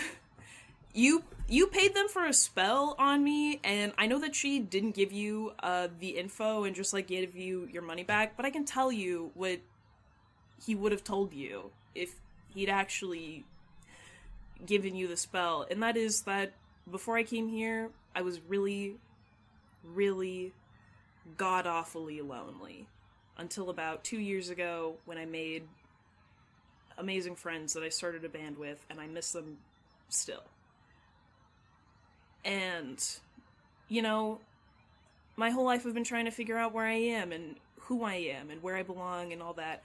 And, a lot of expectations from my parents, from society, from the world, of everyone telling me who I want to be, or who I should be, and sometimes the best thing you can do for yourself is to block all that shit out and listen to some music and decide who you want to be, because you're the only person who gets to do that. I can't make you stop being an asshole, Josh. You make yourself stop being an asshole. And pay attention in U.S. history. For God's sake, man. Okay? Okay. Cool.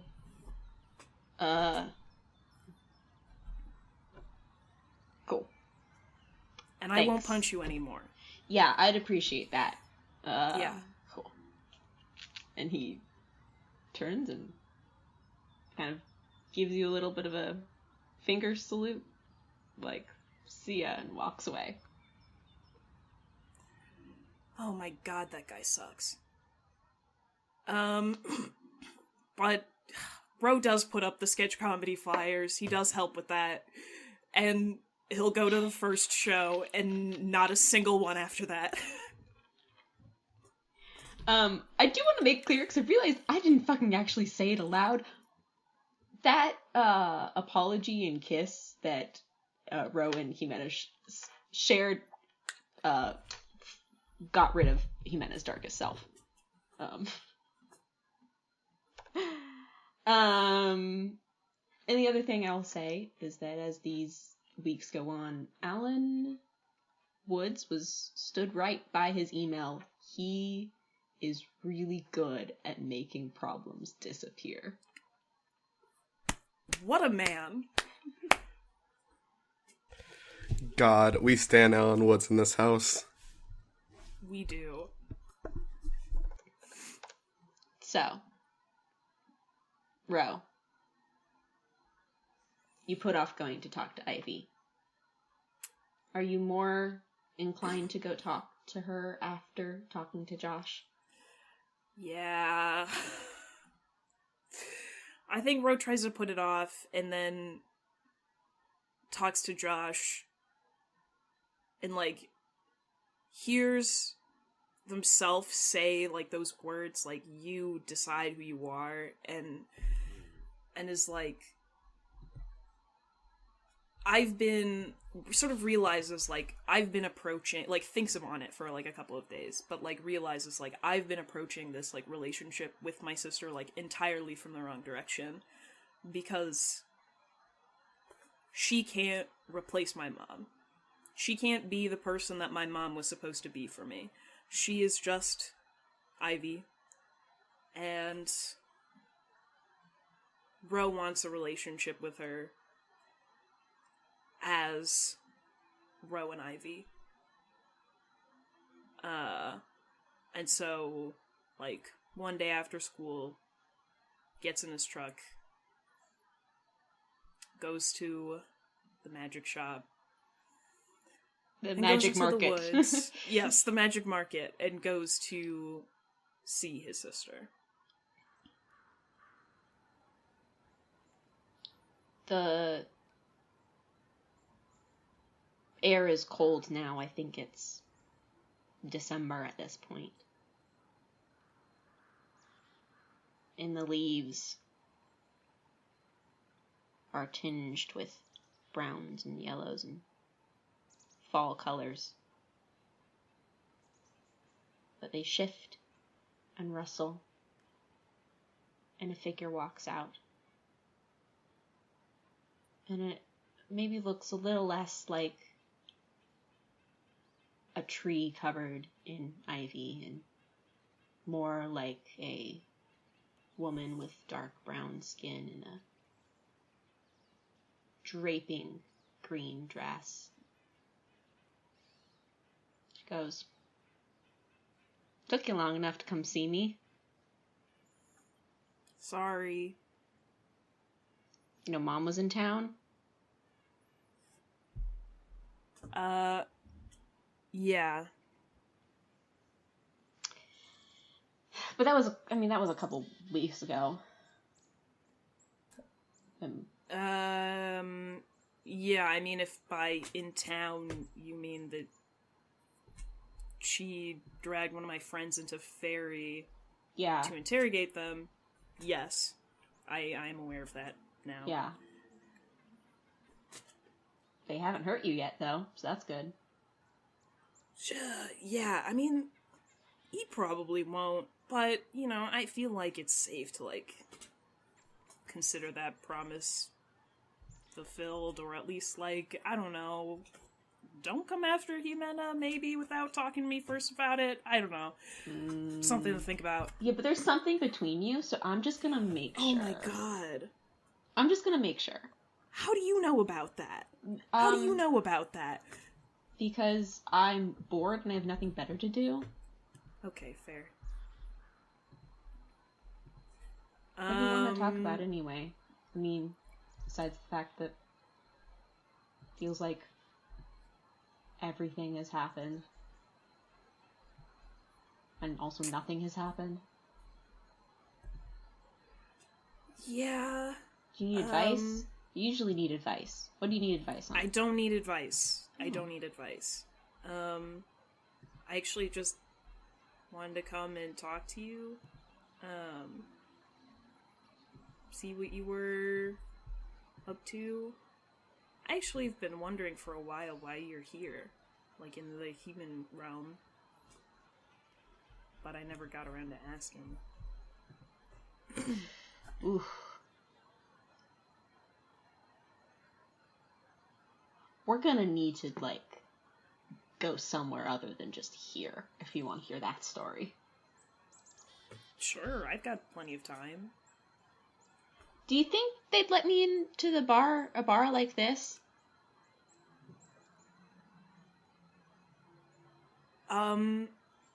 Probably, but I don't think they're gonna let you buy alcohol. You don't have an ID.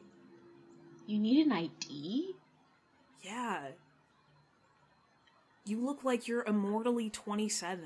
They're gonna check your ID. Earth sucks. Okay, well, I'll go get Phil to buy me something, or buy us something. What do you like? He's bring Sprite? me... Oh.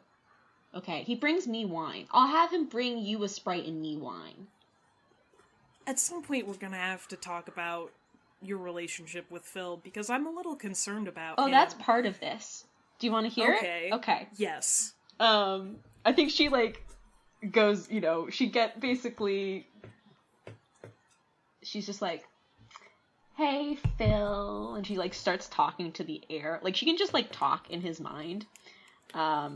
What? Yeah, you didn't know that. You've maybe noticed before, you've always seen it from Phil's end, where he's just been, doing some stuff, and then he looked up and goes, right, okay, and, goes and, starts to respond to something. Now you're seeing it from her perspective, where she's basically, speaking in his mind. It's like, can you get us some red wine and some Sprite? And then he, shows up 20 minutes later, Oh my god. hey, I had to take my, break real quick, but, I got this for you guys. Thank you, Phil.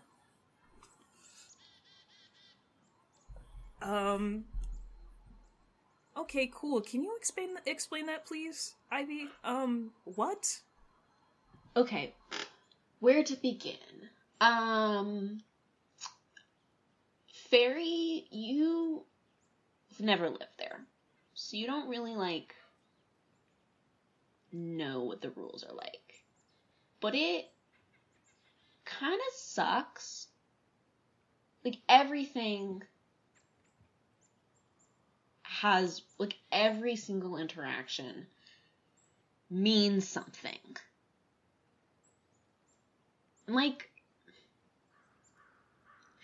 What's one thing that's nice about Earth? Is that things mean less. They also mean more. Because time here is shorter. But, anyway.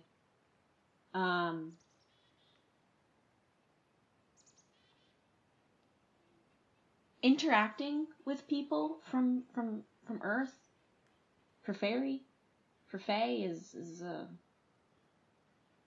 you're not really supposed to do, establish long-term connections. And, well, I did. Mom found out, was really pissed, and, yeah, kind of got exiled, so. What? What a fucking hypocrite. What? Oh, because of your dad? My dad? Yeah. Oh, well, I mean... They were together for 2 years. What I had was longer than that. Also, Mom didn't care about him. Oh, really? Oh, God, okay. I'm gonna have to really unpack that later, but we're gonna move on. Who? That's just a thing. Who? Yeah, who? Who did you... What is your connection? It can't be Phil. If you tell me it's Phil, I'm gonna lose my mind. No, Phil's No, Phil just found me in the forest one day and, became obsessed. It's kind of fun. He worships me. Oh my god. Okay. Who? She takes a really long drink from her red wine.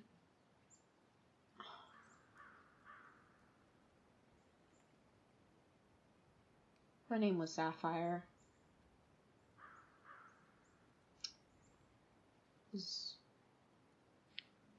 Kind of were friends. I mean, I knew her when she was little, you know? found me in her garden, and they make little flower chains together, and then she grew up, and she was beautiful, and I wanted to spend every second I could with her.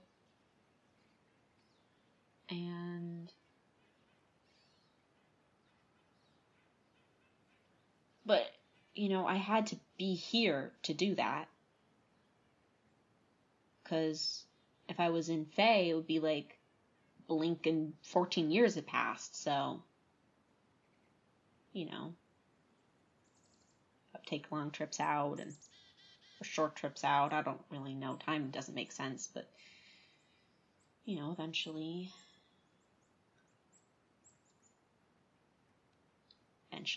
found out, got exiled, was stuck here, and she was already old and married. So, I have a friend you absolutely have to meet. But that sucks. Yeah. It really does. Anyway, so now I'm stuck here, giving advice to my little fortunes. I mean, do you want to go back? I don't think I can. It's all forbidden. Would you if you could? I think I'm more like you than I am like Mom these days. I'm gonna take that as a compliment. Definitely take that as a compliment.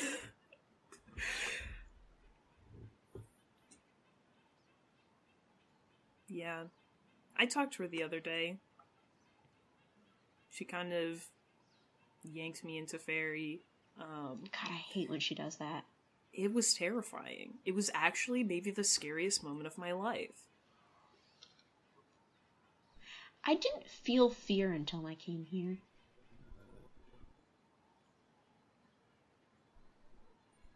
I don't think she really understands it.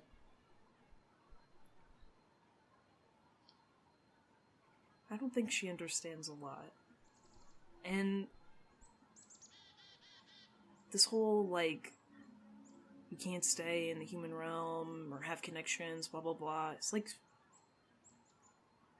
super fucked up. And probably the reason why she doesn't come talk to me. And the reason why she's been away my entire life.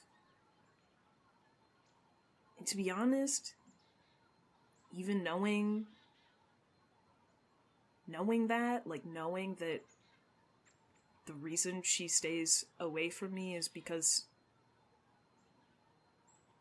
she'd be exiled from Fairy if she didn't. Honestly, kind of makes me feel worse. Yeah, I think that's why she was so annoyed at me. 'Cause,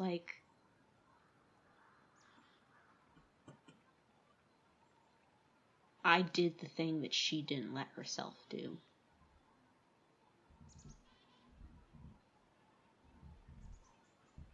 She should have stayed here for you, Ro.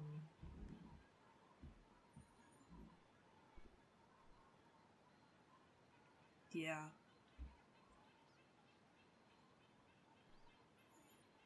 But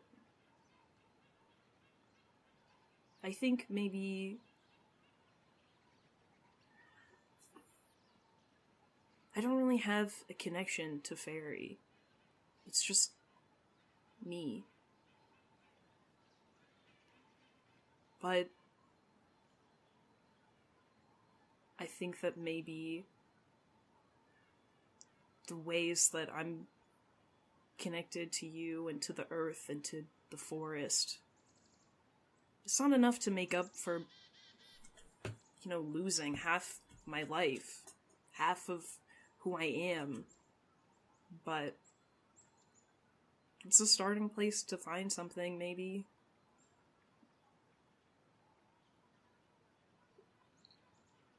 You know, fairy isn't just one place.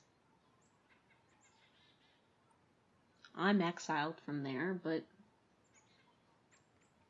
I can still bring it to me. The parts that you love, the connection you have with nature, that's the part of you that is fairy, and it's still part of you. You don't have to reject it all.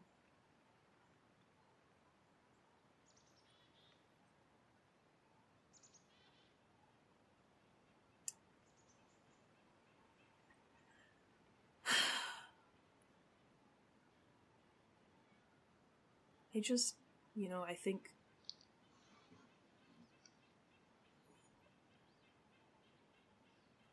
for a really long time, I thought that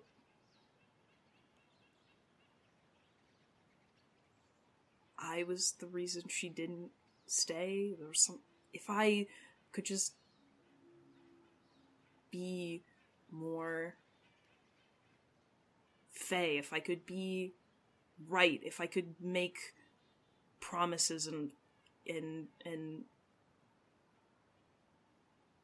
be like her, she would want to come back.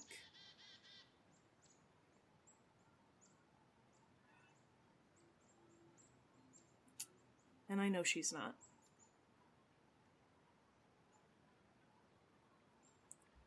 And now it's like, I don't know. I mean, I know where to go from here.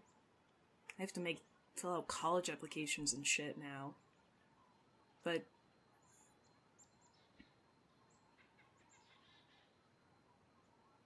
I think it's just hard to fill that hole that I've been ignoring for so long. Yeah. It's hard for me too.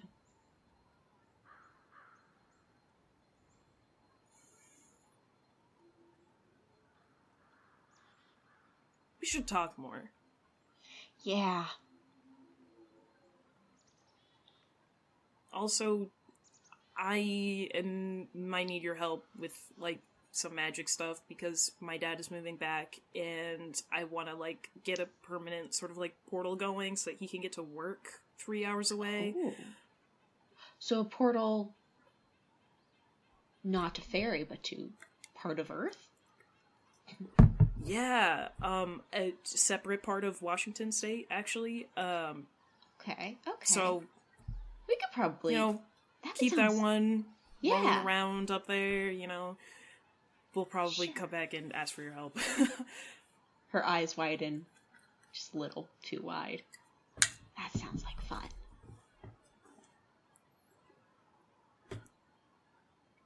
Cool. This has been a good talk. Actually.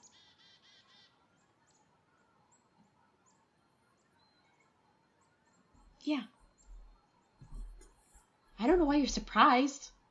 I'm always You were this mean cool. to me. You were mean to me. How was I mean to you? Okay, All I did was tell the truth. Yeah, well, sometimes it's mean. Sometimes the truth is mean. Well, it's still the truth, so, I think that's... Okay, whatever. Yeah, we'll work on it.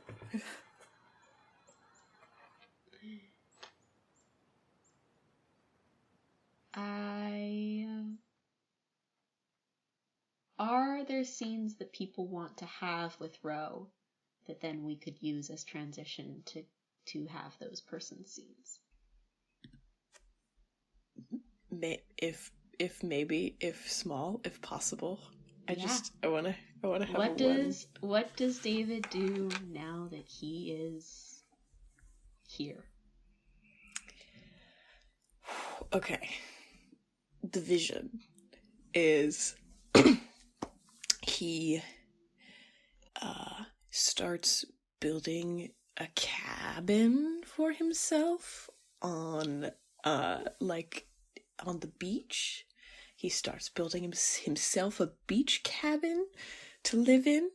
And the general vision for his, like, trajectory, is he throws himself into band practice. That's, like, his thing, his number one hobby. He writes for it all of the fucking time. Like, every time he shows up to band practice, he's like, okay, I've got, like, 12 new things. And everyone's like, okay. But, like, very enthusiastic about that. He, tries to learn how to cook for himself and for Ren whenever they can have dinner together. He starts wearing clothes. Yes. He does. It annoys him when he's alone in his beach cabin. He does not wear clothes. But No clothes at all. he's the kind of person who, like, likes drinking alone naked. Is, like, his vision for himself. And smoking. A lot of smoking. Because he's real again, so things work. Anyways, but that's what he spends most of his time doing, but I think he finds peace in writing again and playing music again, and now he's doing it for himself. And he spends a lot of time thinking about old songs and old things, but he focuses on making new ones. And his whole cabin is, like, plastered with, like, snippets of poems and lyrics and songs, and, like, sometimes he'll just even write on the wall. And he just, like, really obsesses over it. But I think one specific moment is, I think he probably just calls Ro to, like, hang out, to just jam. Just cuz. Like, this isn't for a band thing. You just wanna, like, I don't know, you just wanna, like, jam. Just cuz. Like, no pressure for nothing like Palace of the Dead, because I know we're, like, working on the album, the house is empty, but, like... Yeah, no, dude, always. So and then he jams with Ro a lot, but I think he then sort of, like, after, like, a really good improvised song or something, he just sort of, like, sits there and is like, is it weird for you two, like, being in a new band? 'Cause I'm, like, it's good, but, like, it's not, I don't know. I'm asking you because I know that you also had a band. And I have heard some of it, by the way, and I'm a fan. Can I say, if the Changelings ever did a tour, I'd be in the audience. But it's weird, isn't it? Yeah. Yeah. Sometimes Palace of the Dead is fucking amazing. More magic. But I miss the Changelings so bad. Sometimes it feels like my heart is gonna implode. I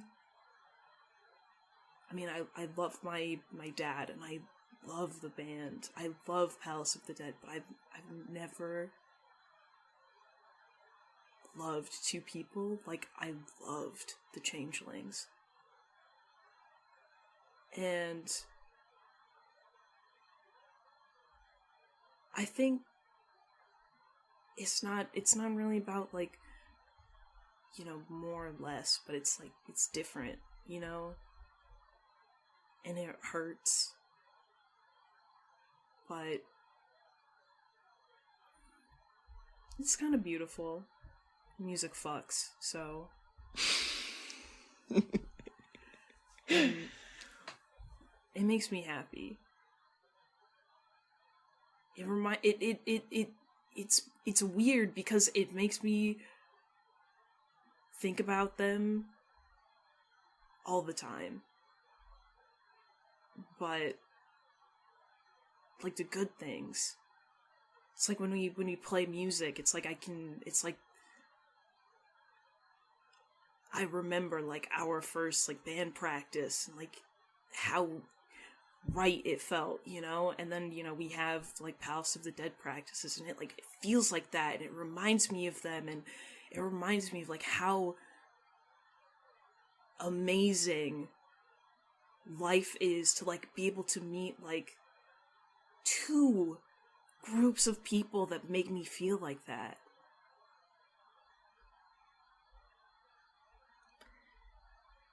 Yeah. Yeah. And it's just a bit of a mind fuck, I think. Is all that I'm feeling, cuz like we were like really good. Like I don't know how to say it, but like it was like we were like about to get, like we were gonna go on tour. Like I don't know. It takes a lot from you to be that good at something, or to like push yourself to do that. And I like where I am, and I like what I'm doing, but I just want to miss it sometimes. When I remember a lot of it. We are definitely, Palace of the Dead is definitely a lot less fighting. There was Yeah, we smoke a lot less weed. oh my god, same. Half of the reason I got my own cabin was so that I could smoke. Jesus Christ. Oh god. Yeah. Did you ever like have super high band practices where like everyone was just fucked, and then you thought you were playing the best music that you'd ever played in your life, and you recorded it, and then you listened back to it the next day, and then it was trash. Like shit. Yeah. Yeah, it did a lot of that. Yeah. Yeah. I think it's okay to miss them, to feel like shit about it. I have like folders of music that Palace of the Dead isn't allowed to play. You know, it's like, well, that's fine, because we write new shit that is Sucks. Amazing. Yeah. Yeah. It's just weird. Like I have like the impulse, like when I write stuff, I'm like, oh, like Stan should look at this, or like, oh god, like if Calvin were here, he'd look over it, and then it would like you know when like people help you make connections, but then like, but now it's different, but like it's good, because now when I write things, I'm thinking, oh, well, Ren's gonna be able to sing this bit really well, and then it'll make sense for Ximena's voice when this happens, and like I can. It's just a restructuring of yeah. But I'm glad. I'm just, yeah. I've been thinking about if I should go talk to any of them, but I don't think I am. And I think that's okay. And I think I need to let that be okay for me. Yeah. But I still have, I was able to scrounge around a local record store, and I found some of our stuff. And no way. I'm not kidding. Do you want to hear it? Dude, yeah, fucking play it. Okay. We have to smoke first, though, because that's... And then I think for the rest of the day, because he feels very similar to Ro in a lot of ways in regards to that, all of that stuff. I think they get really high, and then he blasts his band's fucking music, and then the whole time he's like just lets himself talk about it actually talk about it and is like, oh yeah, and gee, this was a nightmare to record. Oh my god, dude, he could not get this right. It was so fun. Oh, dude, and then he just keeps going and going and like, oh yeah, I remember this lyric. I remember because it was actually like this guy's idea, and then he just talks and talks and talks, and then eventually like he stops talking and they both just listen to it. But it's a real like actually reminiscing, but that's like the final time he never goes and talks to any of them ever again, but that's okay. Does David talk to Alex again? I think David is scared to talk to Alex, but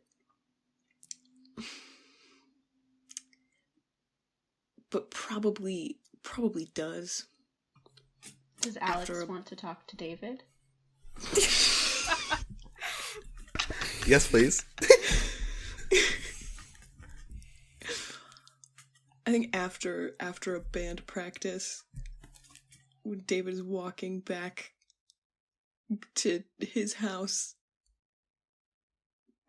he's like, Alex, can we talk for a moment? Sure.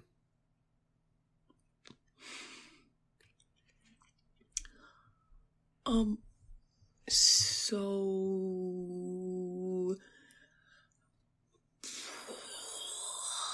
I am not good at this. You're gonna have to start talking. I am. Let's just say this. I'm sorry for not like following up, because that's a dick move. But I kind of didn't, cause I didn't know. I didn't think maybe that you'd want me to again, and I wasn't sure, and I didn't know, and then I was also worried about Eva, but that's a bullshit excuse. So I guess I just want to say I completely understand if you like don't want to, it's up to you, and I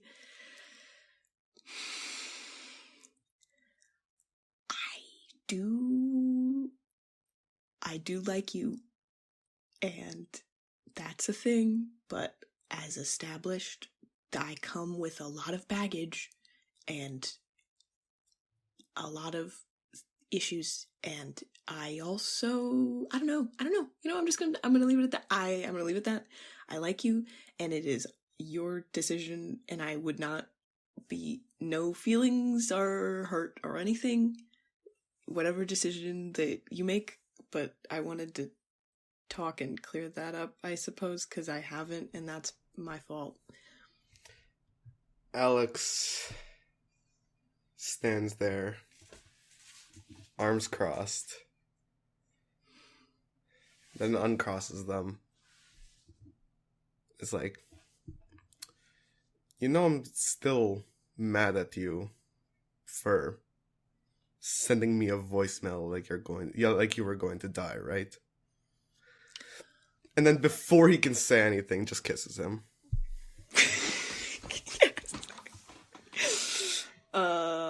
Yeah. Do you want to roll for this, or would no matter what? There's no roll needed. I would say that this isn't a challenge. No, David just kisses him back. And then, yeah, if he's okay, then I think he'd love to be Alex's boyfriend later down the line. Yes. But Holy absolutely. fuck. They start going out. And then I have stuff for Ren, but that's like when Ren does we'll get Ren to Ren stuff. We'll get to Ren, but my eyes are on you. So, now my question is, do Alex and Ro talk more? Yes. They are. Yeah. Yes, because they are friends and they hang out. Mm-hmm.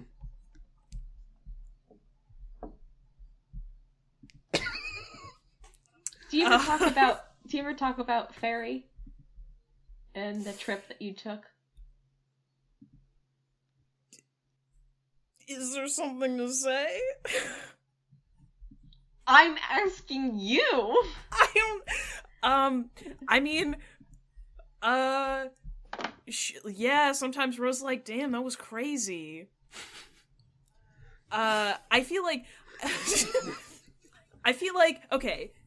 I think that like, Ro really had the craziest 24 hours of his life because his 24 hours were not consecutive with everybody else's like 24 hours, and so like, after he's slept on it, I think he texts Alex and is like, hey, we briefly talked about going into Fairy yesterday and that being the reason why my mom snagged me, but that didn't have anything to do with you. That's just her.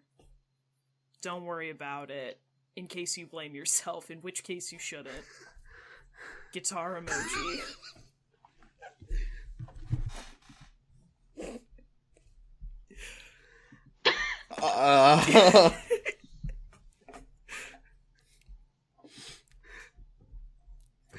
Alex kind of just like sits there confused, looking at the text, just like,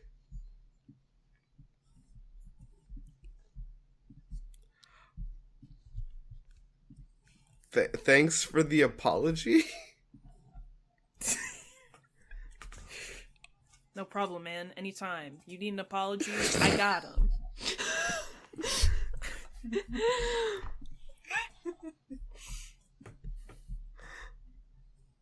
Then, wait, is this like right after?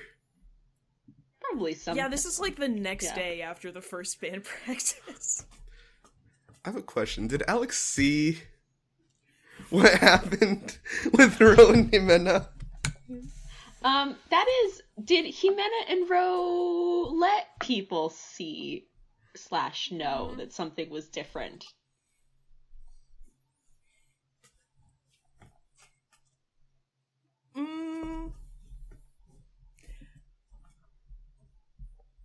I don't think Ro said anything, but also Ro's vibe was different. Yeah, I don't think Ximena said anything, but his vibe was definitely different. Going back into that. They like walked into the hallway together, like kind of scared, sad, nervous, walked out on cloud 9, so, you know, that's up to you guys to figure out. Alex has high emotional intelligence. Yeah. Alex has an inkling. So, Alex just texts back, here's a question for you, though. What the fuck is up with you and Ximena?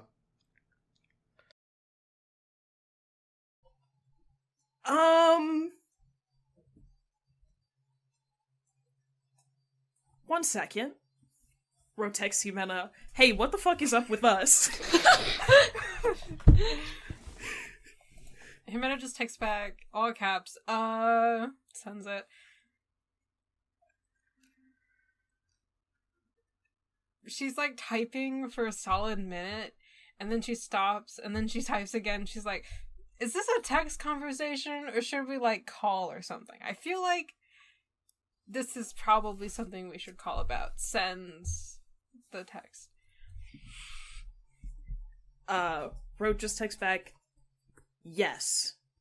Want to get coffee? Sure. And then it's like a thumbs up after it. Sends it. And then Ro texts Alex, We'll get back to you in 1 to 2 business days.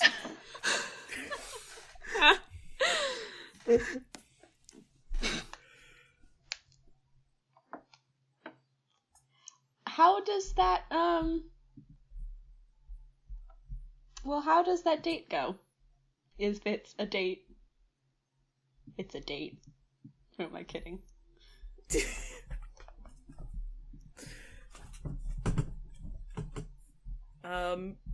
Is there a boba shop Yeah, hell in yeah. this town?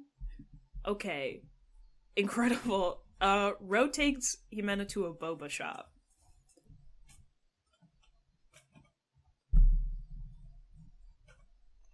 Do you say anything to each other, or what do you talk about? I feel like on the way, Ro's just, like, talking about school and, I don't know, music and stuff. Ro is also, like, has definitely been, like, hyping up Ximena because he thinks that, like, his voice is actually, like, amazing, and is like, this...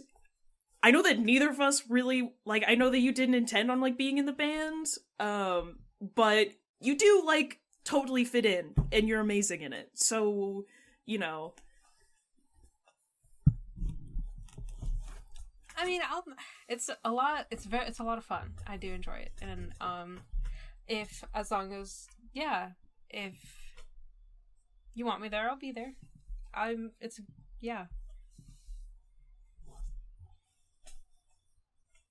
Epic. Cool. Because I never want you to leave, so, you know. Yeah, then I won't leave.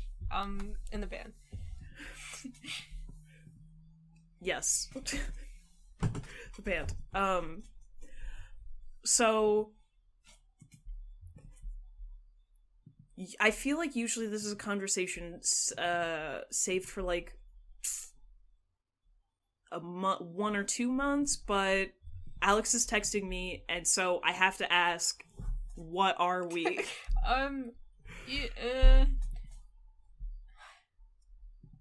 I would, if you are into it, I would be very cool with this being, like, a very regular, very constant thing.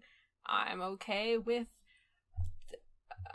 being your girlfriend, but, like, is that... Yes, that's amazing. Perfect, actually. Yeah, that would be great, incredible. Yeah.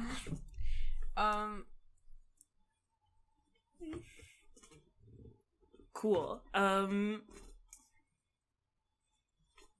So I can, like, you know, like, hold your hand and stuff. Yep. Okay, cool. Yeah.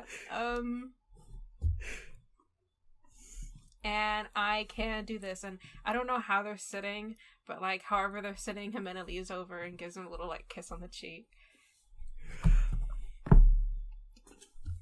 Ro is just, like, almost entirely, like, red. But it is, very, very pleased with the arrangement. What do you end up telling Alex? And does Ximena end up talking to Alex? I feel like this is so cringe, but I do think that, Ro sounds like, it's like 2016, so Ro's gonna sound like maybe the most god-awful meme that you can think of. It's just like a really big, like, impact font text, and it's like, Ximena and I are dating over, like, a picture of, like, I don't know, I'm trying to, like, think of, like, memes from 2016. Could it be 2 minions holding hands?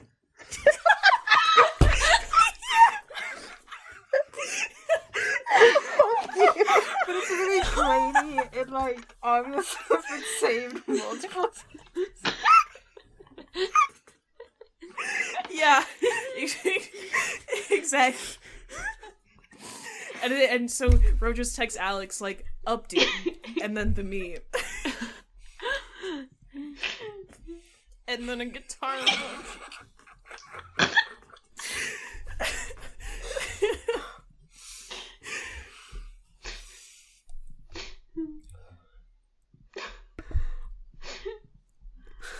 What is Alex's thoughts? I'm trying to process my own thoughts.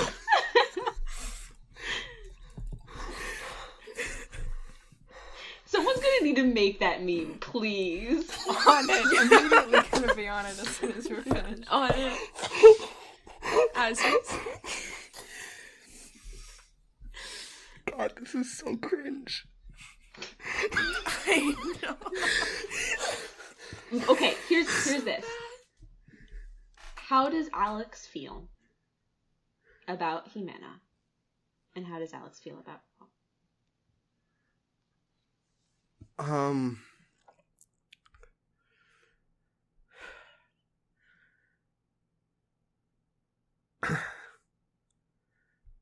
Alex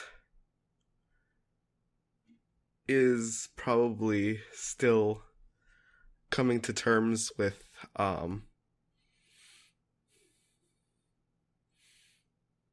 I don't know, his attraction to people in general.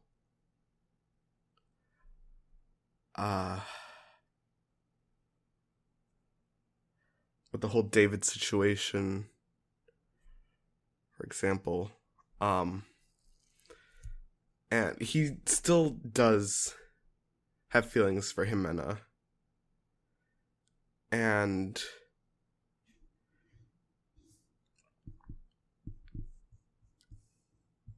even though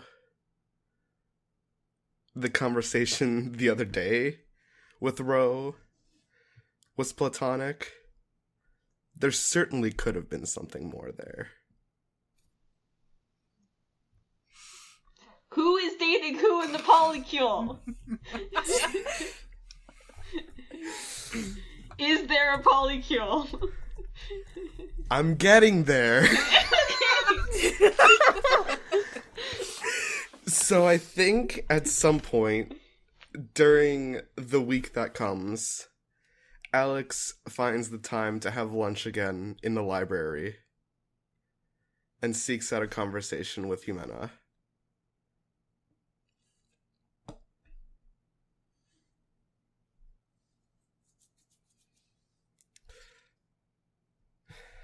And finds him probably just sitting at the couches. Hey. Hey, stranger, what's up? Stranger? Damn. Okay. I don't know. Wait. Sorry, Alex. I see. I see how it is. I'm messing with you. What's up? I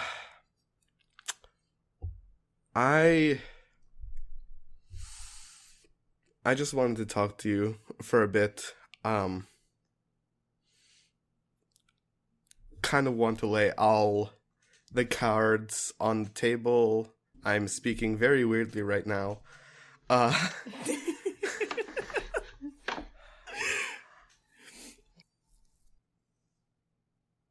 I kind of got the hint on Tuesday.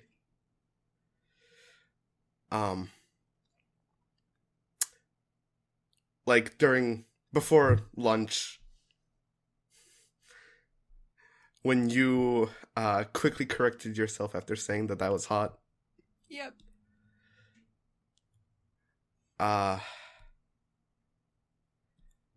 That is very heartening to hear. Or was. And I will not deny that I also do find you hot.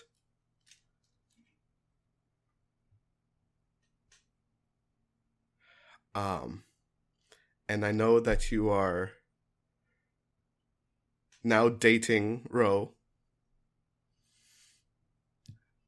And I just want to say, like, we can just leave it at that and go our separate ways. Wait, oh, well... Okay, here's the thing. I do find you incredibly attractive. That has not changed. I also find Ro incredibly attractive, and that's definitely not going to change. And I also find David incredibly attractive. I knew that. So I'll have to clarify, like, Ro's boundaries, but I mean, if you're cool with it, you know, we could work something out. We could? Yeah. That's a thing? Yeah. Unless if you're cool with it, if you're not opposed to it, I'll have to talk to David. Okay. Yeah. We will reconvene at a later yes. date. We should do a double date. Yeah. The four of us. The four of us. Mm-hmm. Can just go to a bowling alley or something. Yeah. It's a great idea. I've never bowled before in my life. You need to bowl. You'd be kick-ass at bowling, my friend. Really? Thank you. Yeah. Thank you. Yeah. Great. Good talk. Yeah, good talk. I think there's definitely a bowling alley along 99 that you find that you can get reservations, or you just show up. Do you have this double date? Yeah, I think Ximena will bring it up to Ro. And yeah, Alex will bring it up to David. It'll be like, hey, so I was talking to Alex, and he told me some very pertinent information that I may, in fact, want to act upon, but I want to clarify it with you first. I like you a lot. I like you a lot. I feel like it's a little too early to say the other L word. Yeah. Valid. Fair. But I also like him a lot, and then he told me he likes me, and then he also said he likes David. So I wanted to know your thoughts on that. Epic. Love Epic? that. Yeah. Okay. Would you want I mean, I have, the capacity for so much love. That sounded so terrible and awful as I said it, but no, listen, I believe it is I believe that the term is polyamorous, and I'm totally there. Yeah. I'm down. This sounds great. Cool. Also, I'm happy for you. And never let it be said that Ro is not a wingman.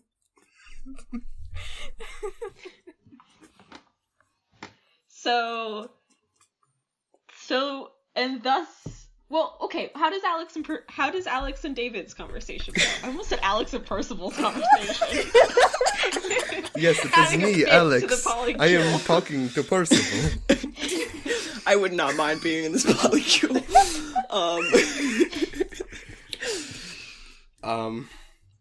Alex, probably a couple days after the conversation, makes the trip down to David's beach house. Oh, by the way, I realized I never mentioned you had one harm for the siren song, but I think you totally healed that by doing self-care and building a house for yourself. Great. Thanks. Alex just goes up, knocks on the door. David opens the door. Hey, can I come in? No. Oh. I'm kidding, of course you can come in. Alex walks in. How should I say this? So you know Ximena. Oh, is this like about the fact that like you totally have a crush on Ximena? And like you want to ask me about that? And if that's chill, if you also... Okay, come on. You should have anyways. Look, I was waiting until you said it. Yes, I'm okay with it. Of fucking course. Okay. Okay, because we're planning like a double date. For real? Yeah. Hell yeah. You want to go bowling? Because I've never been. Shit. Oh, yeah, I'm okay at bowling. I'm not the worst. It's not my particular strong suit. I will eat a lot of pretzels. There are pretzels? Yeah, but you never had pretzels at a bowling alley before? I've never been to a bowling alley. Okay, we're going. Yes. Here's a question. Yeah? No one else in the polycule likes me, right? That's not a thing. It's just you and me. I think it's just you and me. Is it just you and me? It might just be you and me. I mean, if you had the... Like, I know you and Ro had, like, a connection before you and I had a connection. So, like... There's gotta be something there. I would ask the question, but I wouldn't expect.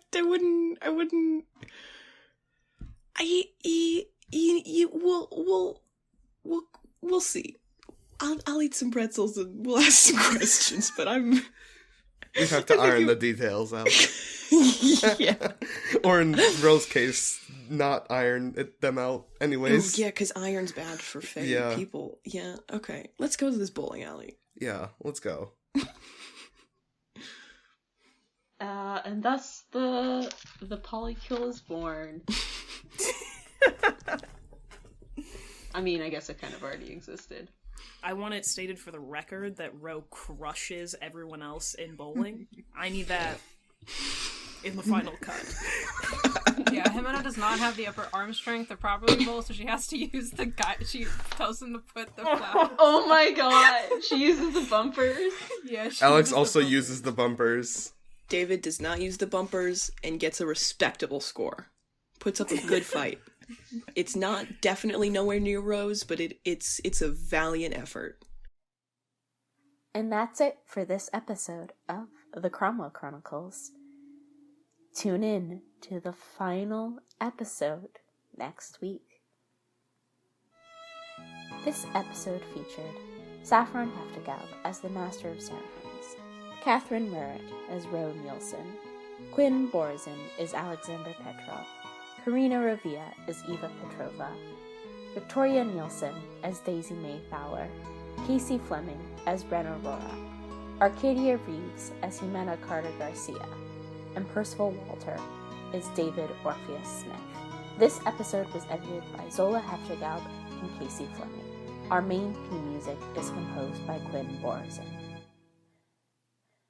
Additional sound effects are sourced and adapted from Zapsplat.com and freesound.org under a Creative Commons Attribution License.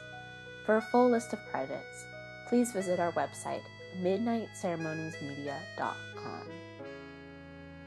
If you enjoy our show, you can help us out by leaving a positive review and talking about us online. We really appreciate your support, and I hope you enjoy the conclusion to the Cromwell Chronicles.